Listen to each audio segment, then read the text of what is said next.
नमस्कार दोस्तों, राम राम। राम राम। अब ये जो पेपर है ना, ये किसका पेपर है पहले बता देता हूँ मैं आपको। ये बोर्ड यानी किसके माध्यम से एग्ज़ाम ली गई है, RSSB। ठीक, अब ये जैसे कि चतुश्रेणी कर्मचारी है, जयन है, अयन है, ठीक है। यानी कि जो जितनी भी एग्ज़ाम है जो RSSB बोर्ड लेता है ना, उन सभी के लिए वीडियो एकदम बहुत ही फ़ायदेमंद है। ठीक, उनके सिलेबस के हिसाब से जो जो क्वेश्चन है उनको अच्छी तरह से पढ़िए, याद कीजिए, उनके लिए बहुत बेस्ट है ये। ठीक है, जिनका जो सिलेबस के हिसाब से जो भी इसमें आ रहा है ना ओल्ड क्वेश्चन पेपर में RSSB बोर्ड से, अब आने को तो जैसे कि RPSC में भी काम में आते हैं, ऐसे थोड़ी है कि भाई एकदम डिफरेंट हो। लेकिन जैसे कि RPSC का जो स्तर है वो थोड़ा बहुत अवधारणात्मक है, और जो RSSB है ये सिर्फ डायरेक्ट फैक्ट टू फैक्ट पूछता है। ठीक है, एकदम सटीकता पे इसका ज़्यादा फोकस है, सटीकता पे ज़्यादा फोकस है RSSB का। ठीक है, तो बता देता हूँ आंसर की मैं। परीक्षा का नाम एवं कोड पशुधन सहायक भर्ती 2025, पेपर कोड 631 BY। ठीक है, त्रुटि की कोई संभावना नहीं है, पशुधन सहायक का है। परीक्षा की दिनांक है 13/6/25, 13/6 और 25 है, डेट लिख रखी है वैसे इसने, है ना, 13/6/25। ठीक, ये एग्ज़ाम डेट है। और जो आंसर की इशू डेट है वो है 20/8/25। क्या है, 20/8/25, 20, 8 और 25। अब इसको क्यों निकाल रहे हैं भाई ज़रूरत क्या आन पड़ी इसको निकालने की, इस वजह से निकाल रहे हैं क्योंकि जो पटवारी का जो पेपर है ना वो same to same old question paper से आए थे। 90% जो क्वेश्चन थे वो ओल्ड क्वेश्चन पेपर। आज समझ में, यानी कि जो ओल्ड क्वेश्चन पेपर है वो काफ़ी ऑथेंटिक है, और जो बुकें होती है ऑथेंटिक बुक और ओल्ड क्वेश्चन पेपर वो काफ़ी उपयोगी है, सभी के लिए काम के हैं। अब इसमें 150 क्वेश्चन है, और पेपर बता देता हूँ क्या क्या है इसमें। आंसर की बता दी ना, 20/8/25, और एग्ज़ाम डेट इसमें लिखी रखी है 13/6/25 है, RSSB के माध्यम से ली गई है। 150 क्वेश्चन है। अब इसमें जो अपने काम के हैं ना वो पढ़ेंगे। अब जैसे कि ये है, निम्नलिखित में से किस खिलाड़ी को 2024 में मेजर ध्यानचंद खेल रत्न पुरस्कार प्राप्त हुआ, ये पढ़ेंगे। ठीक है, जो काम के हैं। मैथ रीजनिंग छोड़ देंगे। कुत्तों में स्थानीय ये जो उनके हैं ना इनको नहीं पढ़ेंगे। मवेशियों की गिरवा में केशुरों की संख्या ये नहीं पढ़ेंगे। विद्युत संकेतों को ये आ सकता है ना, ये पढ़ेंगे। यानी कि जो कॉमन है, जैसे कि जनरल साइंस है, जनरल कंप्यूटर है, जनरल हिंदी है ना, उन सभी को देखेंगे। और राजस्थान जीके के तो आएंगे इसमें, है ना, ये है। निम्न में कौन से जानवर बातल, ये नहीं है ना। इसके बाद में शुक्रजनन नलिकाएँ, अंडाशय, बीजांडासन। निम्न में कौन सी एक लाल ग्रंथि है। पूरे क्वेश्चनों को नहीं देखेंगे, जो राजस्थान जीके के हैं और जो सभी के लिए काम के हैं वो ही देखेंगे, क्योंकि ये स्पेशलिस्ट इनके सब्जेक्ट के हैं, वो नहीं देखेंगे। गुर्दे की संरचना। निम्न में कौन सा एक पशु कोशिकाओं उत्प्रेरक के रूप में कार्य करता है, क्योंकि इनको एक बार निकालना जरूरी है, क्योंकि क्वेश्चन आ सकते हैं, फंस सकते हैं क्वेश्चन इस वजह से। ठीक है, और ग्राफिन फोलेन द्वारा प्रारंभ में कौन सा हार्मोन स्रावित होता है। नर बेबी में वृषण ग्रंथि की भूमिका में कौन सा कथन सही है। अंडा से कई हज़ार छोटी संरचनाएं होती है जब एक मौजूदा गर्भावस्था के दौरान दूसरी गर्भावस्था होती है। ठीक है, और मेमोरी आ गया है, रैम, रोम है ना, इनपुट, MSL, CTRL। तो यानी कि जीके का है ना ओनली, वो ही देखेंगे। जैसे कि आवानेरी में स्थित निम्न में कौन सी बावड़ी सबसे अधिक कलात्मक है। आवानेरी चांद बावड़ी है। तो जीके के क्वेश्चन देखेंगे। मौलिक कर्तव्यों की चपला किस देश के संविधान से ली गई। मौलिक कर्तव्यों, तो मौलिक की है ना, तो नीति निर्देशक तो आयरलैंड है, USSR। मौलिक कर्तव्यों कनाडा। मौलिक कर्तव्यों संघीय व्यवस्था, ये चक्कर पाड़ता है, ये तो कनाडा भी ऑप्शन देता है, USSR भी देता है। USSR, USA, कनाडा आएगा इसमें। मौलिक संघीय देख लेंगे वो तो, है ना। राजस्थान 7 में संवैधानिक। भारतीय संविधान को अनुच्छेद 164 के अनुसार किसी राज्य के मुख्यमंत्री कौन नियुक्त कर सकता है। राज्य मानव अधिकार आयोग के अध्यक्ष कौन है। ठीक है, ये काम का है सूचना का अधिकार अधिनियम। भैंस के फूले हुए पेट की स्थिति, ये तो नहीं, छोड़ देंगे इसको तो। संक्रामक मोबाइल, कौन सी एक पुरानी संक्रामक बीमारी नहीं है, ये आ सकता है। और कौन सी दवा जानवरों में कृमि, ये तो नहीं है। ये इनके सब्जेक्ट हैं ना, वो छोड़ देंगे अपन, ज़्यादा नहीं है, 40-50 क्वेश्चन ही है। भारत में लंपी स्किन डिजीज की रिपोर्ट 2019। फिर आगे चलते हैं। राजस्थान का आर्थिक समीक्षा, इसके बाद राजस्थान की आर्थिक समीक्षा।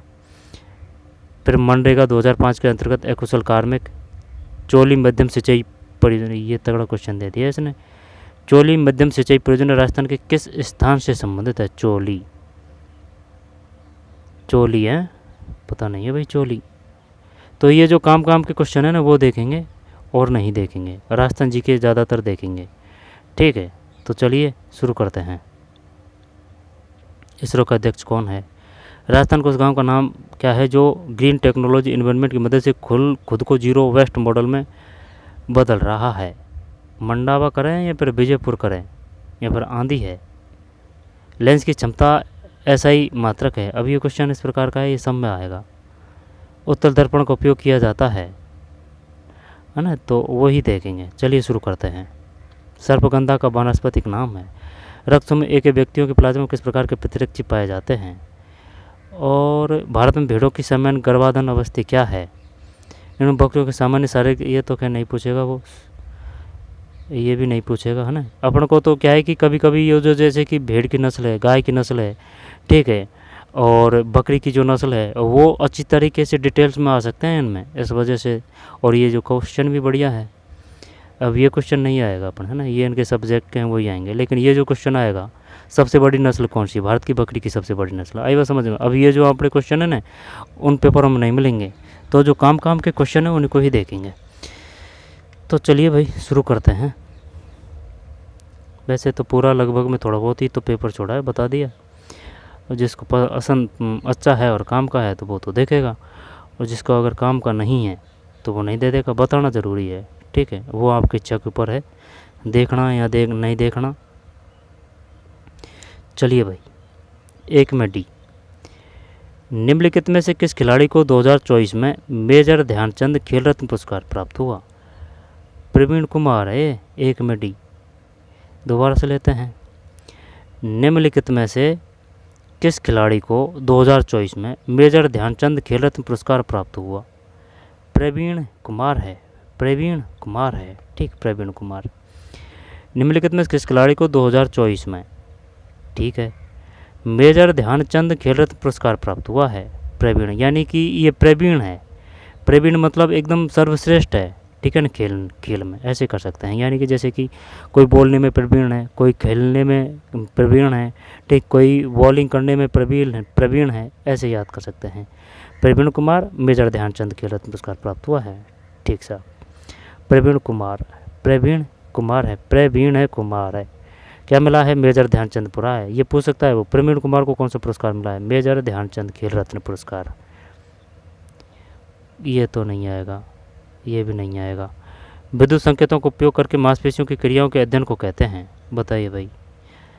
आंसर तो बता ही देता हूँ मैं आपको। 2 में C है और 3 में रोक के पढ़ सकते हैं। 3 में C है, फिर 4 में, है ना, 4 में B है। B का मतलब ये है इलेक्ट्रोमायोग्राफी।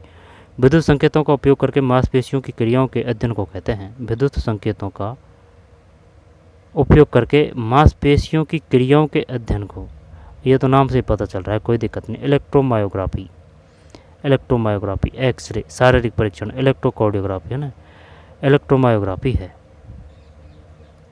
निम्नलिखित में से कौन से जानवरों में बातल हड्डियां पाई जाती है? बातल, ये कौन से में है भाई? पता नहीं। 5 में B है, पक्षी है ये बातल।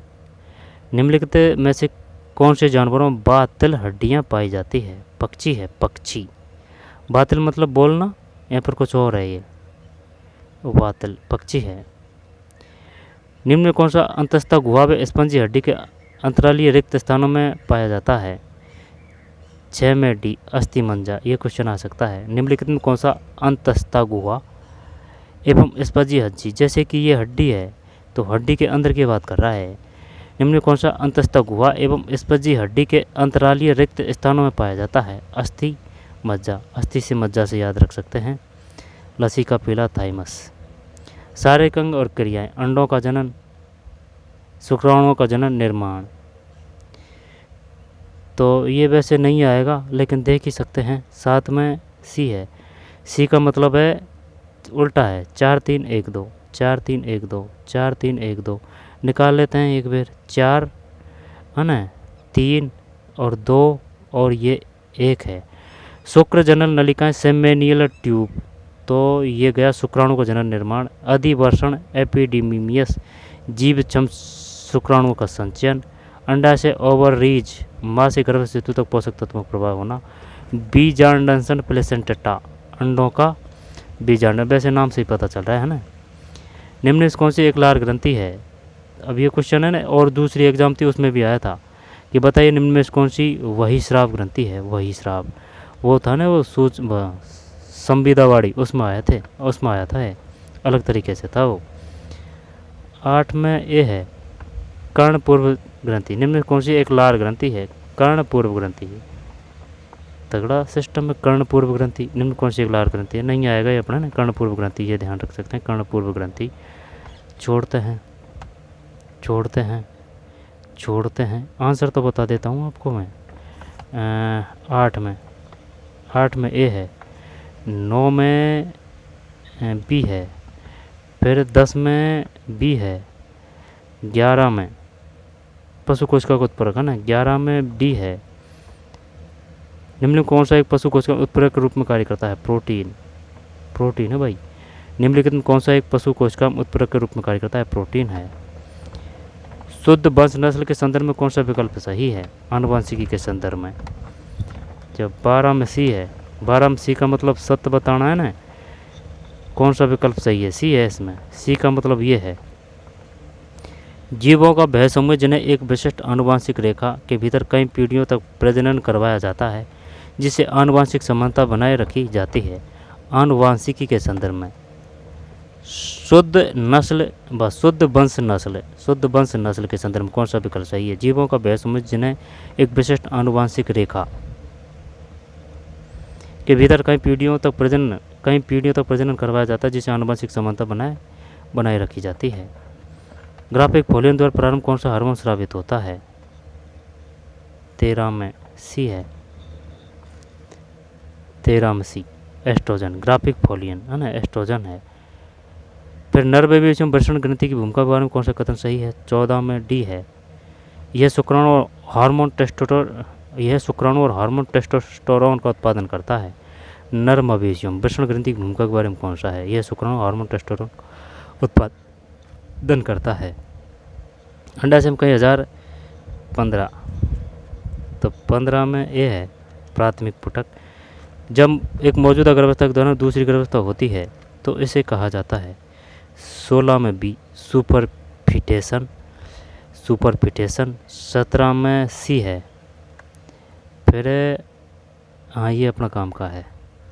नीचे दिए गए विकल्पों में से कंप्यूटर की कौन सी विशेषता उसे बिना थके एक ही कार्य के बार बार करने की अनुमति देती है। इंटेलिजेंस तो नहीं, परिशुद्धता। यहाँ पर स्पीड कर रहे हैं इसमें, नहीं एक्यूरेसी करते हैं, एक्यूरेसी। 18 नहीं, ये डेलीजेंस। नीचे दिए गए विकल्पों से कंप्यूटर की कौन सी विशेषता उसे बिना थके एक ही कार्य को बार बार करने की अनुमति देती है। नीचे दिए गए विकल्पों में से कंप्यूटर कौन सी विशेषता उसे बिना थके एक ही कार्य को बार बार करने की अनुमति देती है। डिलीजेंस है, डिलीजेंस रह जाएगा ध्यान। 18 में भी डिलीजेंस, बिना थके एक ही कार्य को बार बार करने की अनुमति डिलीजेंस है। निम्नलिखित मेमोरी प्रकारों में से कौन सी मेमोरी, ये अपने काम के हैं, इनको ध्यान से देखते हैं।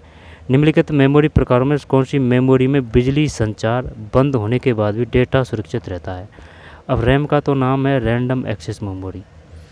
रैम और रोम का मतलब है रीड ओनली मेमोरी। तो सुरक्षित रहता है, तो ये स्थायी मेमोरी है और ये अस्थायी है। रैम कैश मेमोरी, ये भी अस्थायी है, कैश भी। Dynamic RAM, static RAM, read only. D करते हैं दखान 19 में, सही है। डी में 19 में डी है। निम्नलिखित मेमोरी प्रकारों में से कौन सी मेमोरी में बिजली संचार बंद होने के बाद भी डेटा सुरक्षित रहता है। तो ये रोम है। रोम का मतलब क्या है, रीड ओनली मेमोरी। निम्न में कौन सी एक इनपुट डिवाइस, अब ये जो क्वेश्चन है ना, ये आपको जो चतुर्थ श्रेणी कर्मचारी है ना उनमें देखने को मिलेंगे। ये आई समझ में, ये मत समझना कि उनमें अलग से कहीं अलग संसार से रचना रचना आएगी उन क्वेश्चनों की, नहीं, यहाँ से ही मिलेंगे वो क्वेश्चन। इस प्रकार के क्वेश्चन आएंगे। निम्नलिखित मेमोरी प्रकारों में कौन सी मेमोरी बिजली संचार, तो ये रोम है। और निम्न में कौन सी एक इनपुट डिवाइस, दोबारा से देख लेते हैं। ये रोम हो गया और ये डेलीजेंस है और ये तो क्या अपने काम का नहीं है। आगे चलते हैं। ये इनपुट का और आउटपुट का एक क्वेश्चन जरूर आता है भाई। तो इनपुट अब ये प्रिंटर टर जिसमें भी आएगा ना, टर और टर, यानी कि लास्ट का जो टर है, देख जैसे प्लोटर है, प्रिंटर है, ठीक है ना। तो इसका मतलब ये ऐसे कर रहा था, जो मेंढक होता है, मेंढक जो होता है वो बरसात में भारी तो टर करता है, भारी तो टर की आवाज़ करता है। तो ये अगर टर आएगा ना तो मेंढक यानी बाहर, यानी कि ये आउट है, प्रिंटर है, ठीक। और ये टर आएगा जो प्रिंटर है, प्लोटर है, ठीक है, ये आउट है, यानी कि ये बाहर है। टर से यानी कि मेंढक का बाहर ही तो बोलता है, तो प्रिंटर ये आउट बाहर है। स्कैनर एन है, माइक्रोफोन एन है, माउस एन है। भाई माउस भी तो डोरी से जुड़ा हुआ होता है, आई बात समझ में। तो स्कैनर, माइक्रोफोन, माउस, बीच में बी है।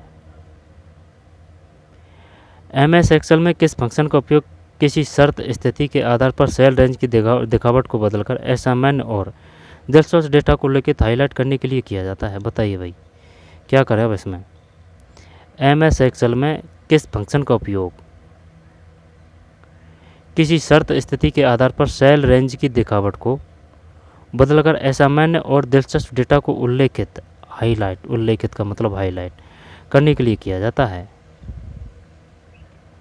क्या करना है इसमें, बदलकर असामान्य और दिलचस्प डेटा को उल्लेखित हाईलाइट करने के, हाईलाइट है ना, तो मर्ज और सेंटर, वाइट एंड एनालिसिस विश्लेषण, कंडीशनल फॉर्मेटिंग, रैप टेक्स्ट करते हैं क्या इसमें, या फिर भी करें या फिर डी करें, वाइट एप एनालिसिस विश्लेषण या फिर रैप टेक्स्ट। तो रैप टेक्स्ट का मतलब क्या होता है भाई, हाईलाइट करना है ना अपन को, वाइट एप एनालिसिस विश्लेषण। चलिए डी करते हैं ना, ले बजरंग बली का नाम और 21 में गलत है भाई, ये तो ओटाई सिस्टम पड़ गया। 21 में सी है, कंडीशन फॉर्मेटिंग है।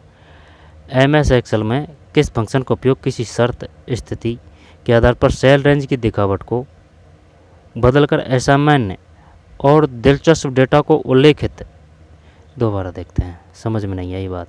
ये एक तो MS एक्सेल हो, यहाँ पर माइक्रोसॉफ्ट हो, यहाँ से क्वेश्चन आते हैं दो क्वेश्चन तो आते ही हैं हर पेपर में। MS एक्सेल में किस फंक्शन का उपयोग किसी शर्त स्थिति के आधार पर सेल रेंज की दिखावट को बदलकर असामान्य और दिलचस्प डेटा को उल्लेखित हाईलाइट करने के लिए किया जाता है? कंडीशनिंग फॉर्मेटिंग है, ध्यान रखेंगे भाई।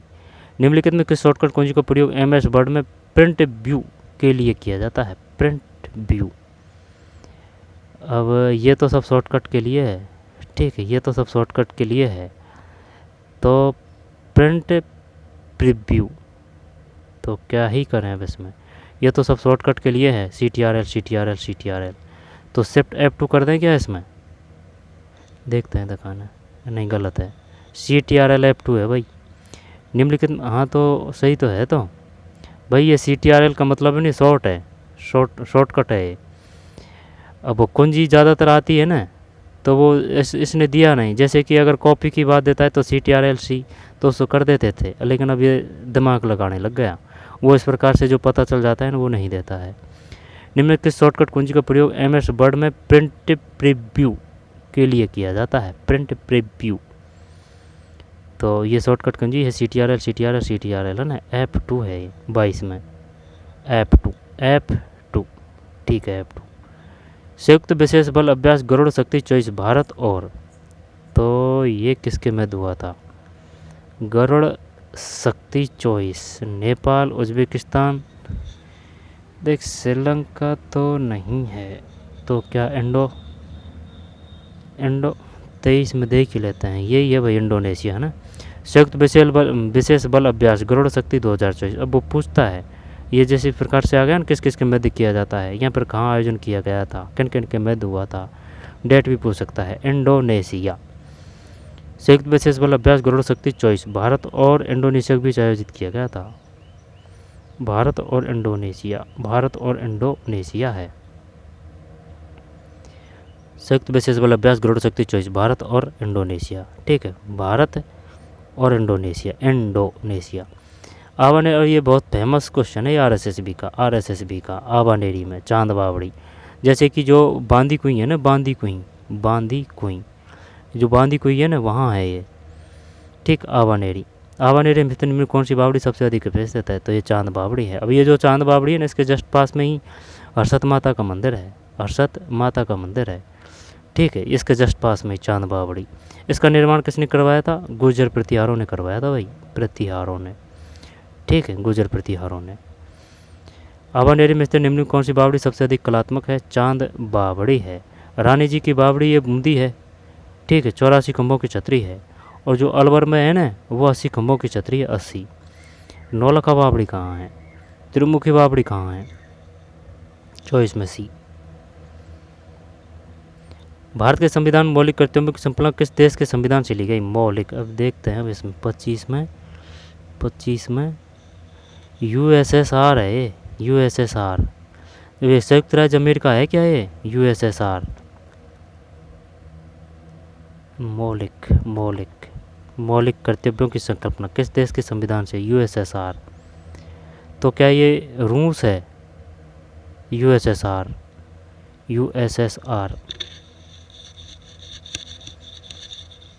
देख, समवर्ती सूची है, समवर्ती जो सूची है वो तो ली गई है ऑस्ट्रेलिया से।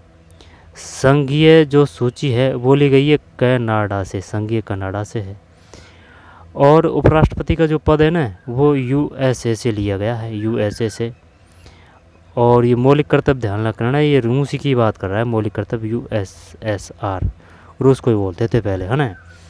इसके बाद में ब्रिटेन है ना, ब्रिटेन से संसदीय व्यवस्था ली गई है, संसदीय, ब्रिटेन है संसदीय, ठीक है। अब रही बात कौन सी? जर्मनी से आपातकालीन व्यवस्था ली गई है। समवर्ती की सूची है ना, समवर्ती सूची, वो ऑस्ट्रेलिया है, ऑस्ट्रेलिया मस्त समवर्ती, जर्मनी आपातकालीन।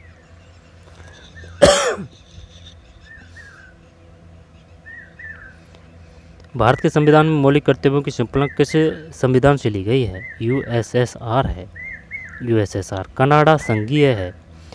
और वो है ना, संवैधानिक उपचारों का अधिकार, संवैधानिक उपचारों का अधिकार। और उपराष्ट्रपति का वो पद वगैरह है ना, वो अमेरिका से लिए गए हैं, यानी कि यूएसए बोलते हैं उसको, यूएसए। ये यूएसएसआर, ये रूस है। अब अपन जो तेल खरीद रहे हैं ना, कोयला, वो जो तेल खरीद रहे हैं क्रूड ऑयल, उसकी वजह से ये है ना, ये अमेरिका, उसने अपन पे 50% टैरिफ लगा दिया है। अपने कोई टेंशन नहीं है, क्योंकि अपन ग्रामीण प्रधान देश है, ठीक है ना। अपने यहाँ कोई इस प्रकार का ज़्यादा प्रभाव नहीं पड़ता है भारत के संविधान में, क्योंकि जो गांव है ना, उसमें सब चीज़ें उपलब्ध हो जाती है, सब्जी वगैरह है ना, जो भी कुछ है, ठीक है। इतना फर्क पड़ेगा लेकिन इतना प्रभाव नहीं पड़ेगा, ठीक है, क्योंकि सब कुछ यहाँ, ये कृषि प्रधान क्षेत्र है। अब जो कृषि प्रधान है, सबसे ज़रूरत क्या है? रोटी, कपड़ा, मकान, ये अपने पास में है भरपूर मात्रा में, ठीक भाई। आवान एरिया में स्थित निम्न में कौन सी बावड़ी सबसे अधिक कलात्मक है? तो ये चांद बावड़ी है। भारत के संविधान मौलिक कर्तव्यों की संकल्पना किस देश के संविधान से ली गई है? यूएसआर है। फ्रांस से क्या लिया है? आयरलैंड तो नीति निर्देशक तत्व, कनाडा संघीय, यूएसएसआर मौलिक कर्तव्यों को लेकर किस में है?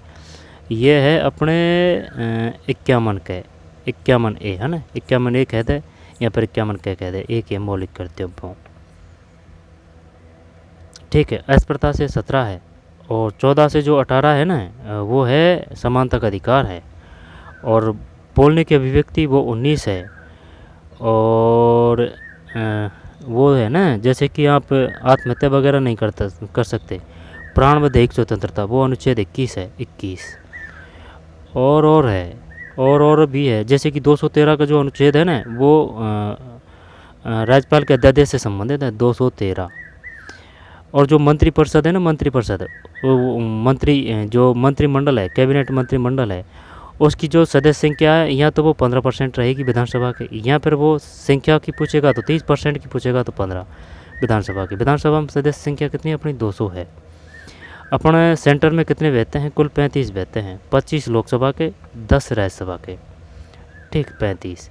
अब ये बता सकता है एससी और एसटी का, वो बता सकता है, तो एससी और एसटी का, तो यार ये देखा ना, सुन बताता हूँ। जैसे कि भाई 35 है, तो 35 की जगह ये 34 कर दिया अपन ने, 34। अब 34 का 10 कब कम करें इसमें, 34 में 10, तो क्या 24 है? नहीं, ये 25 है, तो ऐसे है ST 25 है, SC 34 है। सही है क्या? ये बताना भाई, है ना, गलत हो तो। SC है ना, SC, समझ रहा है ना, SC ये है 34, ठीक है, अपनी जो विधानसभा है ना उसमें। और जो ST है वो है 25 है ना, 34 और 25 भाई। जैसे कि 34 है, इनमें थोड़ा बहुत अंतर हो सकता है, जैसे कि 34 में 10 कम किया तो 24 होगा, तो ये बड़ा रखा है 25, और देख लेना, है ना, लेकिन लगभग में आंसर यही होगा।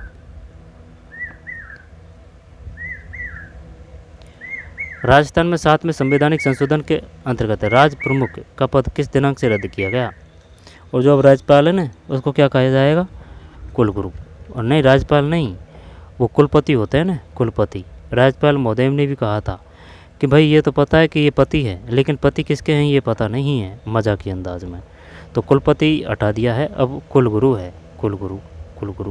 और कुलगुरु नाम सही है, बेस्ट नाम है कुलगुरु।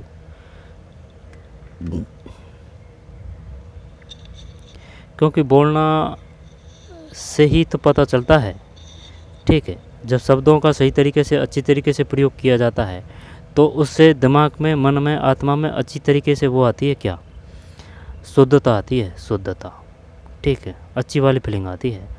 राजस्थान में जैसे भगवान का नाम लेते हैं तो क्यों लेते हैं? भगवान का नाम इस वजह से लेते हैं कि भाई अच्छा कार्य है, गलत कार्य तो है नहीं है। आत्मा है जो शुद्ध होती है, खराब जो कार्य है उनसे बचते हैं। आत्मा है जो शुद्ध व पवित्र होती है। राजस्थान में 7वें संवैधानिक संशोधन के तहत राज प्रमुख पद किस दिनांक से रद्द किया गया? 26 बी है, बी का मतलब ये है 1 नवंबर 1956। राजस्थान में 7वें संवैधानिक संशोधन के अंतर्गत राज प्रमुख का पद किस दिनांक से रद्द किया गया? 1 नवंबर 1956 है, 1 नवंबर 1956। 26 में भी दोबारा से लेते हैं। राजस्थान में 7वें संवैधानिक संशोधन के अंतर्गत राज प्रमुख का पद किस दिनांक से रद्द किया गया? 1 नवंबर 1956 रह जाएगा, ध्यान रह जाएगा 1 नवंबर। और ये बता एकीकरण कितना हुआ था? 7। तो 48 में कितने हुए थे? 48 में हुए थे 3। 49 में कितने हुए थे? 2, है ना, कुल 7 हुए थे। तो बता पंचम चरण कब हुआ था? पंचम की बात कर रहा है ना वो, तो पंचम मतलब 5, तो 15 और 5 और ये 1949 है पंचम चरण। बृहत जो सम्मेलन था ना उसका उद्घाटन, जैसे ही बृहत का ब है ना, तो सरदार वल्लभ भाई पटेल का भी ब, तो बृहत सम्मेलन का उद्घाटन, बृहत जो एक वो हुआ था ना उसका उद्घाटन करने आए थे सरदार वल्लभ भाई। और संयुक्त राजस्थान का जो सम्मेलन हुआ था, संयुक्त राजस्थान का एकीकरण हुआ था, उसका उद्घाटन कौन आए थे? जवाहरलाल नेहरू। मेरे सिर पर जो लाठियों के जो प्रहार है वो ब्रिटिश साम्राज्य के ताबूत में कील साबित होगी। ये किसका कथन था? जब वो बिपिन चंद्र, वो लाला लाजपत राय, लाल बाल पाल, लाला लाजपत राय, लाल से लाल लाजपत राय, बाल से बाल गंगाधर, बिपिन चंद्र पाल से पाल, लाल बाल पाल, लाला लाजपत राय थे। 26 में भी है। भारतीय संविधान के अनुच्छेद 164 के अनुसार किसी राज्य के मुख्यमंत्री को कौन, अब ये क्वेश्चन पटवारी में आ चुका है, अनुच्छेद 164 ध्यान रखना है ना। अब ये बता मंत्रिपरिषद से कौन सा अनुच्छेद संबंधित है? मंत्रिपरिषद से, तो मंत्रिपरिषद से कौन सा है? मंत्रिपरिषद से ये अध्यादेश की शक्ति तो राज्यपाल की पता है। अच्छा, भारतीय संविधान के अनुच्छेद 164 के अनुसार किसी राज्य के मुख्यमंत्री को कौन नियुक्त कर सकता है? अब मुख्यमंत्री को तो करने को तो वही करेगा, कौन भाई? जो मुख्यमंत्री उसको शपथ कौन दिलाता है? क्या राष्ट्रपति थोड़ी आता है? राज्यपाल ही दिलाते हैं। जो राज्यपाल का ही तो नुमाइंदा, यहाँ पर राज्यपाल के ही, राष्ट्रपति के अधीन तो होता है राज्यपाल। 27 में भी अनुच्छेद ध्यान रखना है, लेकिन ये क्वेश्चन इस प्रकार से नहीं कि सेम टू सेम ये दे दे, वो पूछेगा अनुच्छेद 164 संबंधित है। अनुच्छेद 164 164 के अनुसार किस राज्य के मुख्यमंत्री कौन नियुक्त करता है? राज्यपाल है। आगे चलते हैं, राज्यपाल। निम्नलिखित में से राजस्थान मानवाधिकार आयोग, ये अपन ने ऐसे याद कर रखा है भाई, मानव है ना, मानव यानी कोई नाम है मानव, तो मानव जो नाम है किसी का, तो उसको अपन ने 2000 का नोट दे दिया। तो मानवाधिकार आयोग की स्थापना 2000 में हुई थी। नोटिफिकेशन कब जारी किया गया था? 1999। ये बोल रहा है ना, ये जो पक्षी बोल रहा है, इसको क्या बोलते हैं?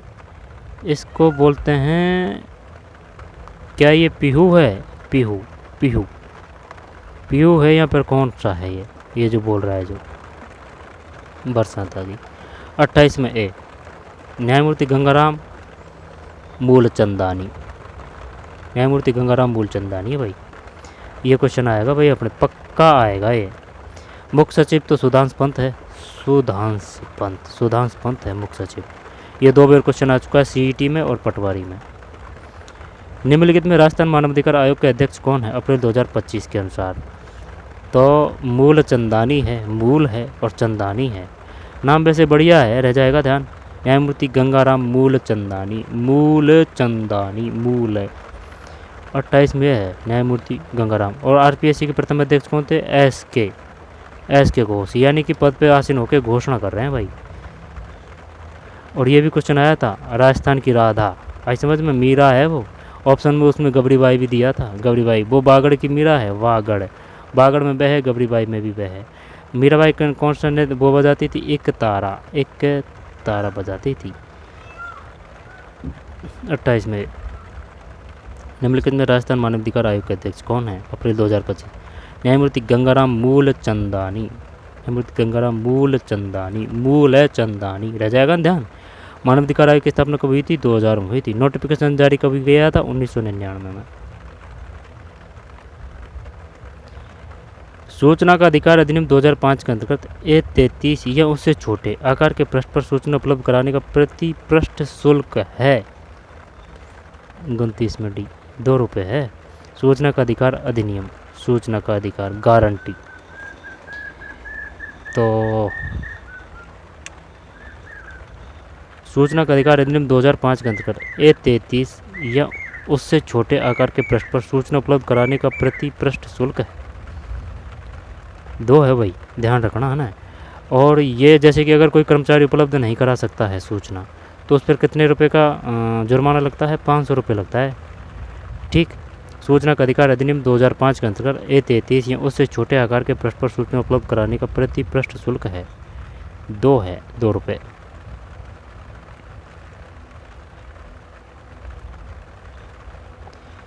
भैंस के फूले पेट की स्थिति में प्रथम मामाशय से सामग्री और गैस की आपातकालीन रिहाई के लिए किसका उपयोग किया जाता है?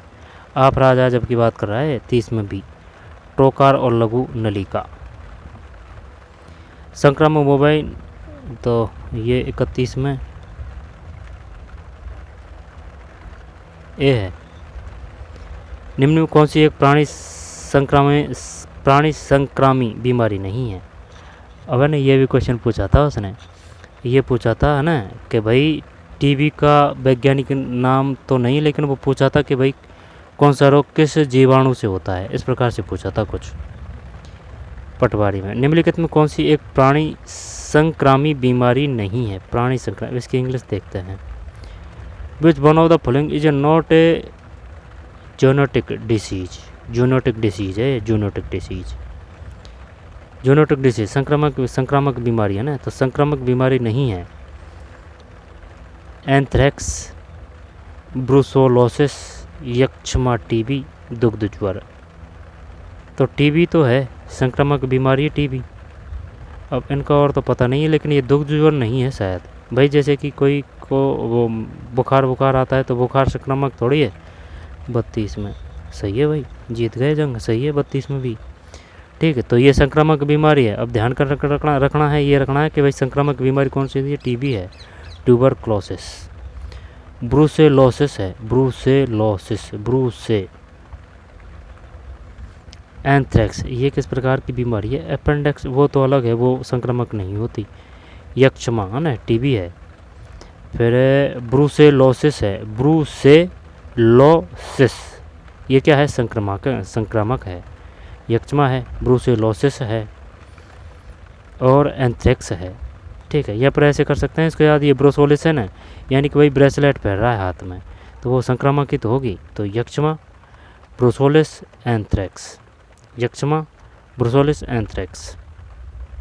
दुग्ध ज्वर नहीं है। निम्न कौन सी दवा जानवरों के कृमिहरण के लिए उपयोगी की जाती है? 33 में सी है, फेनबेडाजोल। घोड़ों में किस रोग का निदान मेलिन परीक्षण का उपयोग करने के लिए किया जाता है? 34 में ए, ग्लैंडर्स। FMD खुरमुख पाक रोग, खुरपका मुहपका, ये 2 रोग होते हैं जानवरों के। भीषण वायरस के निम्न किस सीरम प्रारूप का वर्तमान भारत में परिसंचरण नहीं हो रहा है? 35 में बी है, सीरम प्रारूप सी। भारत में लंपी स्किन डिजीज की रिपोर्ट 2019 से की जा रही है। इनका पहला मामला किस राज्य में रिपोर्ट किया गया था? लंपी डिजीज 36 में बी, ओडिशा। आकार, बनावट, तापमान में दर्द प्रतिक्रिया का आकलन करने के लिए संरचना को छूकर या महसूस करके किसी जानवर के शरीर की जांच करने की नैदानिक तकनीक को कहा जाता है? परिस्फुरण है, वैसे नाम से ही पता चल रहा है। देखते हैं और क्या है इसमें, नाम से ही पता चल रहा है। अभी अपन ने पढ़ा थोड़ी है, लेकिन थोड़ा बहुत अगर नॉर्मल सा भी अगर थोड़ा बहुत ध्यान देना तो क्वेश्चन हो जाते हैं 2-5। आकार, बनावट, तापमान या दर्द प्रतिक्रिया के आकलन करने के लिए संरचनाओं को छूकर या महसूस करके किसी जानवर के शरीर की जांच करने की नैदानिक तकनीक परिस्फुरण है, परिस्फुरण। 38 में डी है, ये काम का है। राजस्थान की आर्थिक समीक्षा 2024-25 में दिए गए अग्रिम अनुमानों के अनुसार वर्ष 2024-25 के लिए राजस्थान के सकल राज्य मूल्य वर्धित GSBA में निम्नलिखित में से किस क्षेत्र का योगदान सबसे अधिक है? 39 सी है, कृषि का है। अच्छा, तो वैसे तो वो सेवा क्षेत्र का सबसे ज़्यादा है, सेवा क्षेत्र का। अब सेवा अगर क्षेत्र नहीं दिया है इसने तो कृषि आएगी, फिर तो क्या ही दिक्कत है। अनुमानों के अनुसार राजस्थान की आर्थिक समीक्षा 2024-25 में दिए गए अग्रिम अनुमानों के अनुसार वर्ष 2024-25 के लिए राजस्थान के सकल राज्य मूल्य वर्धित GSBA में निम्नलिखित किस क्षेत्र का योगदान सबसे अधिक है? तो कृषि है।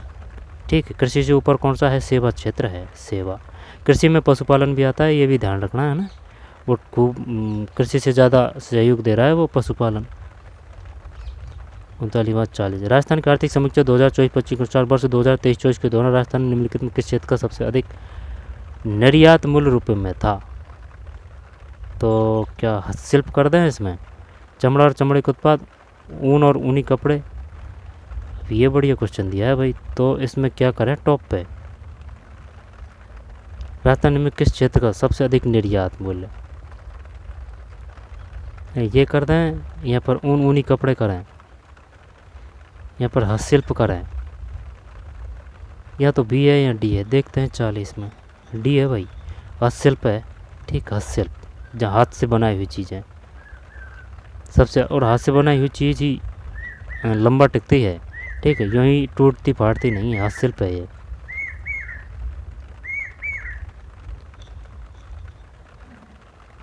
राजस्थान की आर्थिक समीक्षा 2024-25 के अनुसार निम्न में कौन सी योजना राजस्थान गरीबी उन्मूलन के लिए बैंकों द्वारा वित्त पोषित या समर्थित कार्यक्रम के रूप में सूचीबद्ध नहीं है?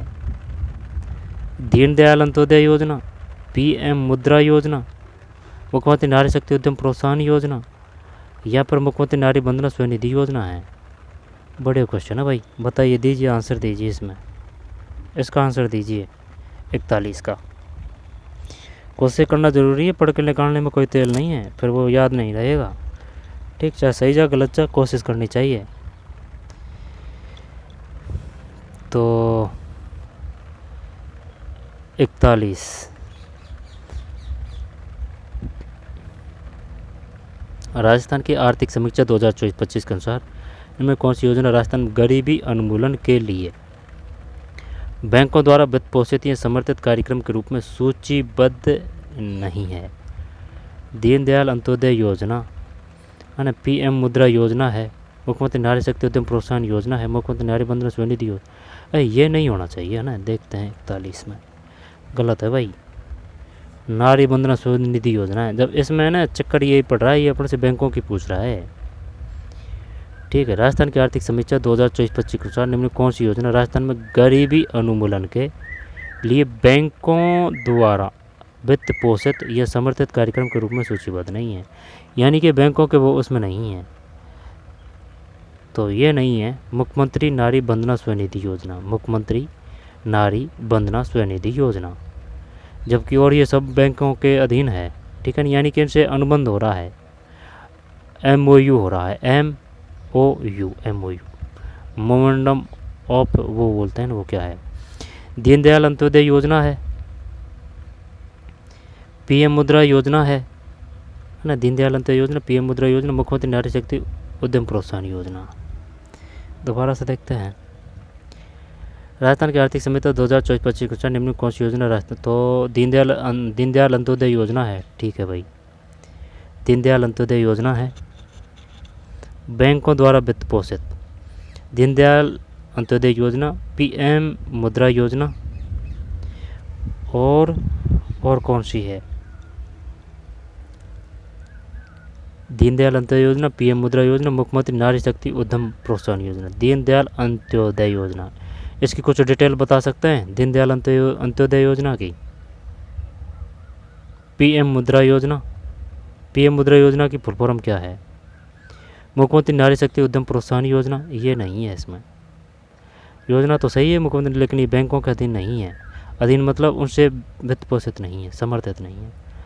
अंतर्गत शारीरिक श्रमिकों के लिए नई मजदूरी दरें भारत सरकार के किस मंत्रालय ने अधिसूचित की है? वर्ष 2024-25 के लिए मनरेगा 2005 के अंतर्गत अकुशल शारीरिक श्रमिकों के लिए नई मजदूरी दरें भारत सरकार के किस मंत्रालय ने अधिसूचित की है? कृषि मंत्रालय, ये तो नहीं आएगा। ग्रामीण विकास मंत्रालय, गृह मंत्रालय, तो ग्रामीण विकास मंत्रालय, ये तो बिल्कुल नहीं है। क्या कृषि मंत्रालय करें इसमें? यहाँ पर सी कर दें इसमें, 42 में सी है भैया ना, ग्रामीण विकास मंत्रालय। ये कृषि मंत्रालय नहीं है, ग्रामीण विकास मंत्रालय, ग्रामीण विकास मंत्रालय। ये क्वेश्चन शानदार जोरदार है भाई, है ना, पढ़ा नहीं है। चोली, चोली वैसे लुगड़ी को भी बोलते हैं। लुगड़ी मतलब समझ रहा है ना, ओढ़नी, ओढ़नी, ठीक, महिला जो ओढ़ती है, लुगड़ी, चोली, है ना। तो चोली मध्यम सिंचाई परियोजना राजस्थान के किस स्थान से संबंधित है?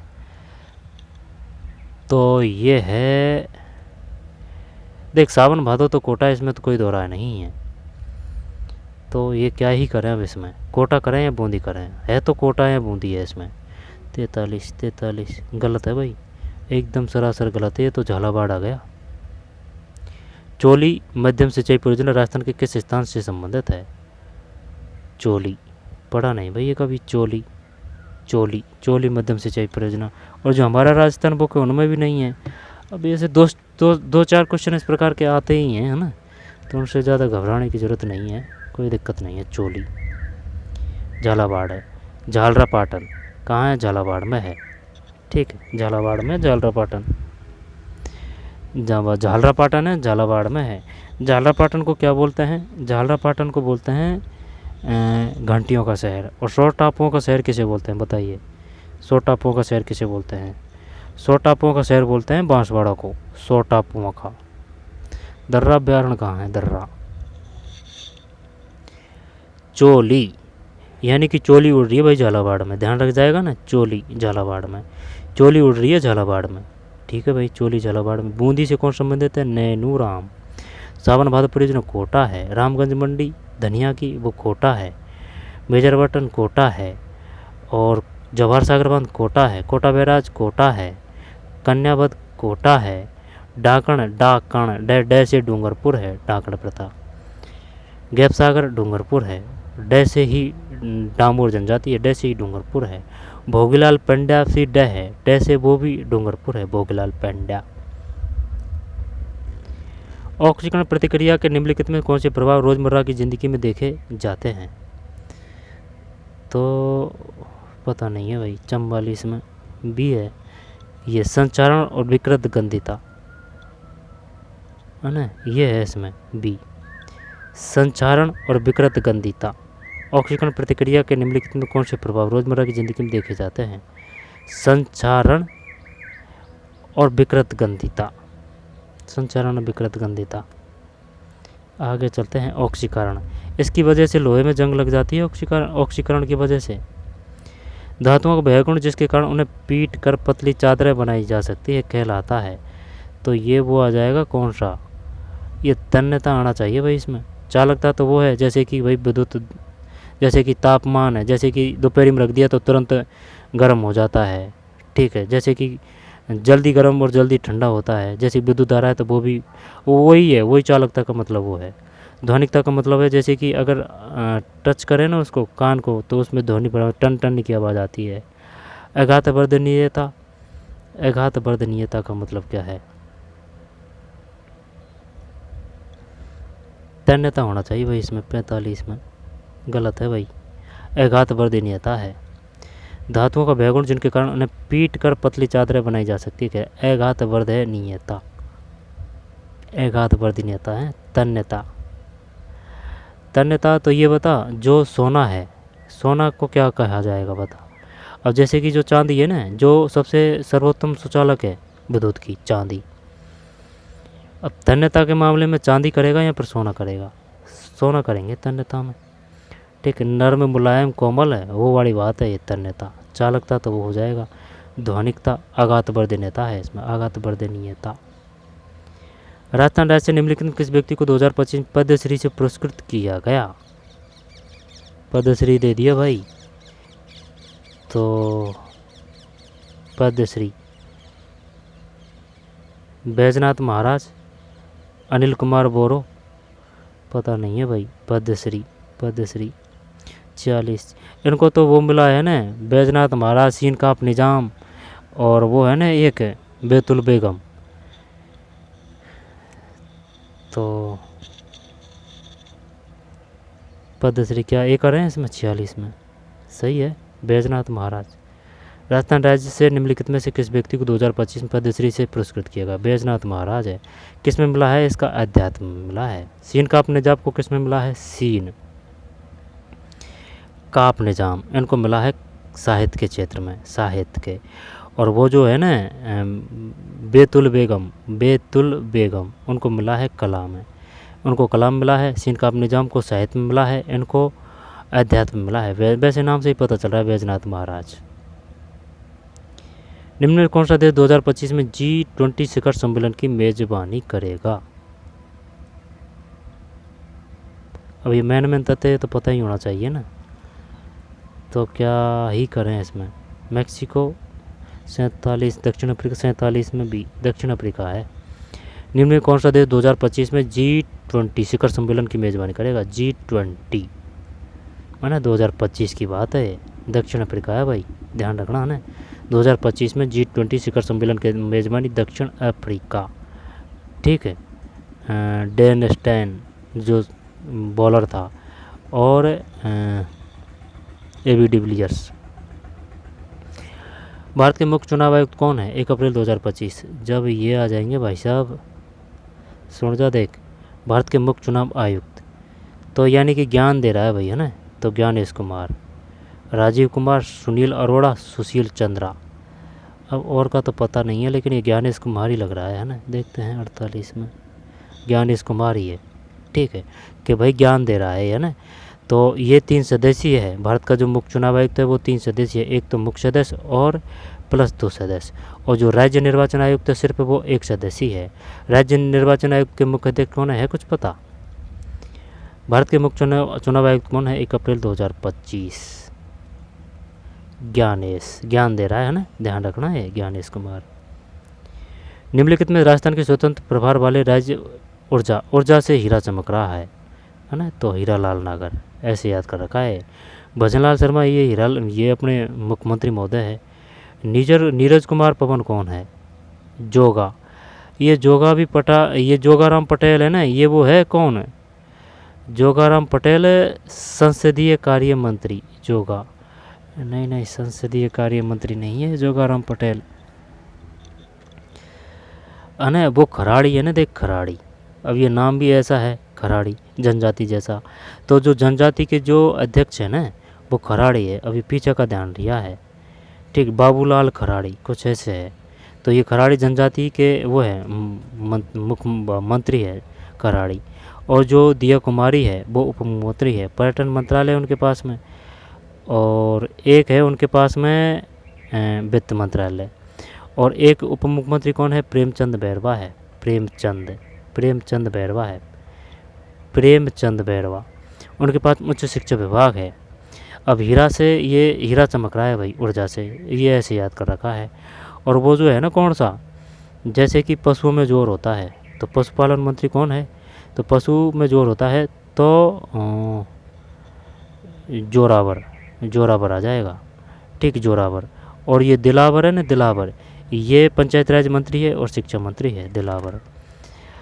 अब रही बात किसकी, खाद्य मंत्री कौन है, खाद्य व आपूर्ति मंत्री, ये गोदारा है, गोदारा, खाद्य दे से दे गोदारा, खाद्य दे से गोदारा, खाद्य दे गोदारा है।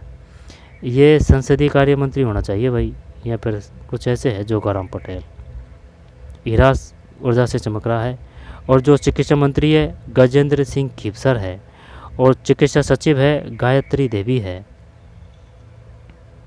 49 में बी, 49 में ए है ना, 49 में ए, ठीक, हीरालाल नागर, अप्रैल 2025 का अनुसार उस वजह से है, आई बात समझ में, हीरालाल नागर। इसरो का अध्यक्ष कौन है, अप्रैल 2025 के अनुसार। जब ये ऐसे है, देखें, भगवान का नाम है डॉक्टर वी नारायणन, सोमनाथ तो पहले था है ना, तो भगवान का नाम है नारायण नारायण नारायण नारायण नारायण। नारद भगवान जी को नहीं कहते थे कि नारायण नारायण नारायण, श्री नारायण श्री नारायण श्री नारायण है ना, मजरा बजा के, तो डी वी नारायण रह जाएगा, ध्यान रह जाएगा, 50 में भी नारायण है। रातन उस गांव का नाम क्या है जो ग्रीन टेक्नोलॉजी इंटरवेंशन की मदद से खुद को जीरो वेस्ट मॉडल में बदल रहा है, मंडावा। मंडावा की हवेली प्रसिद्ध है भाई, झुंझुनू में है ये। रणकपुर पैसे पाली जैन मंदिर है ये।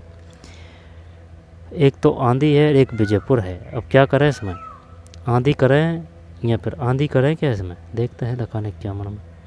सही है, गजब नाम है आंधी। आंधी जो गांव होते हैं ना उनके ज़्यादातर यहाँ तो दो अक्षर का नाम होगा, दो या फिर 3 अक्षर का नाम होगा, जैसे कि परिता, ठीक, परिता, या फिर सुरैर, जिस प्रकार के भी नाम है 3 नाम होंगे।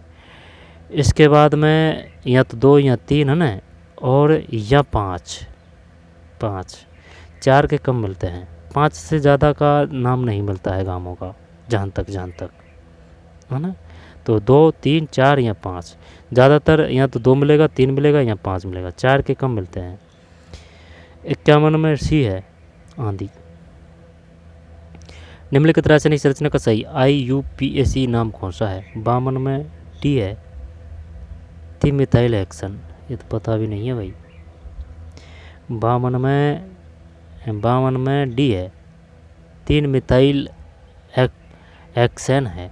लेंस की क्षमता का SI मात्रक है, तो डॉप्सन 53, नहीं डायोप्टर है। लेंस की क्षमता का SI मात्रक है। 53 में डी है, डायोप्टर।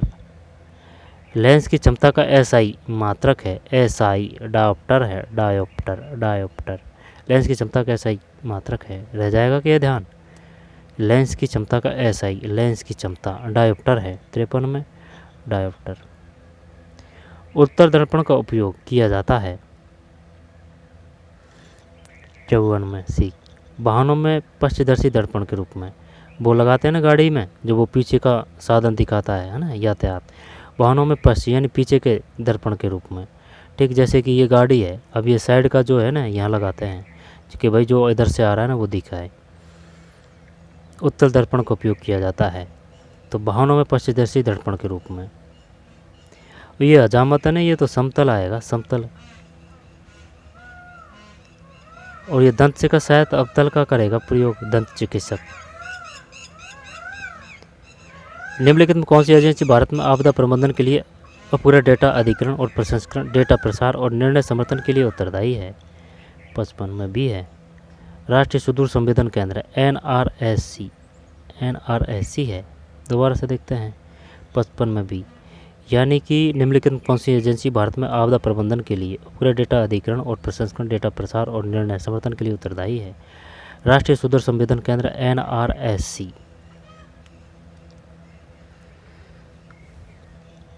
समझ में नहीं आई बात।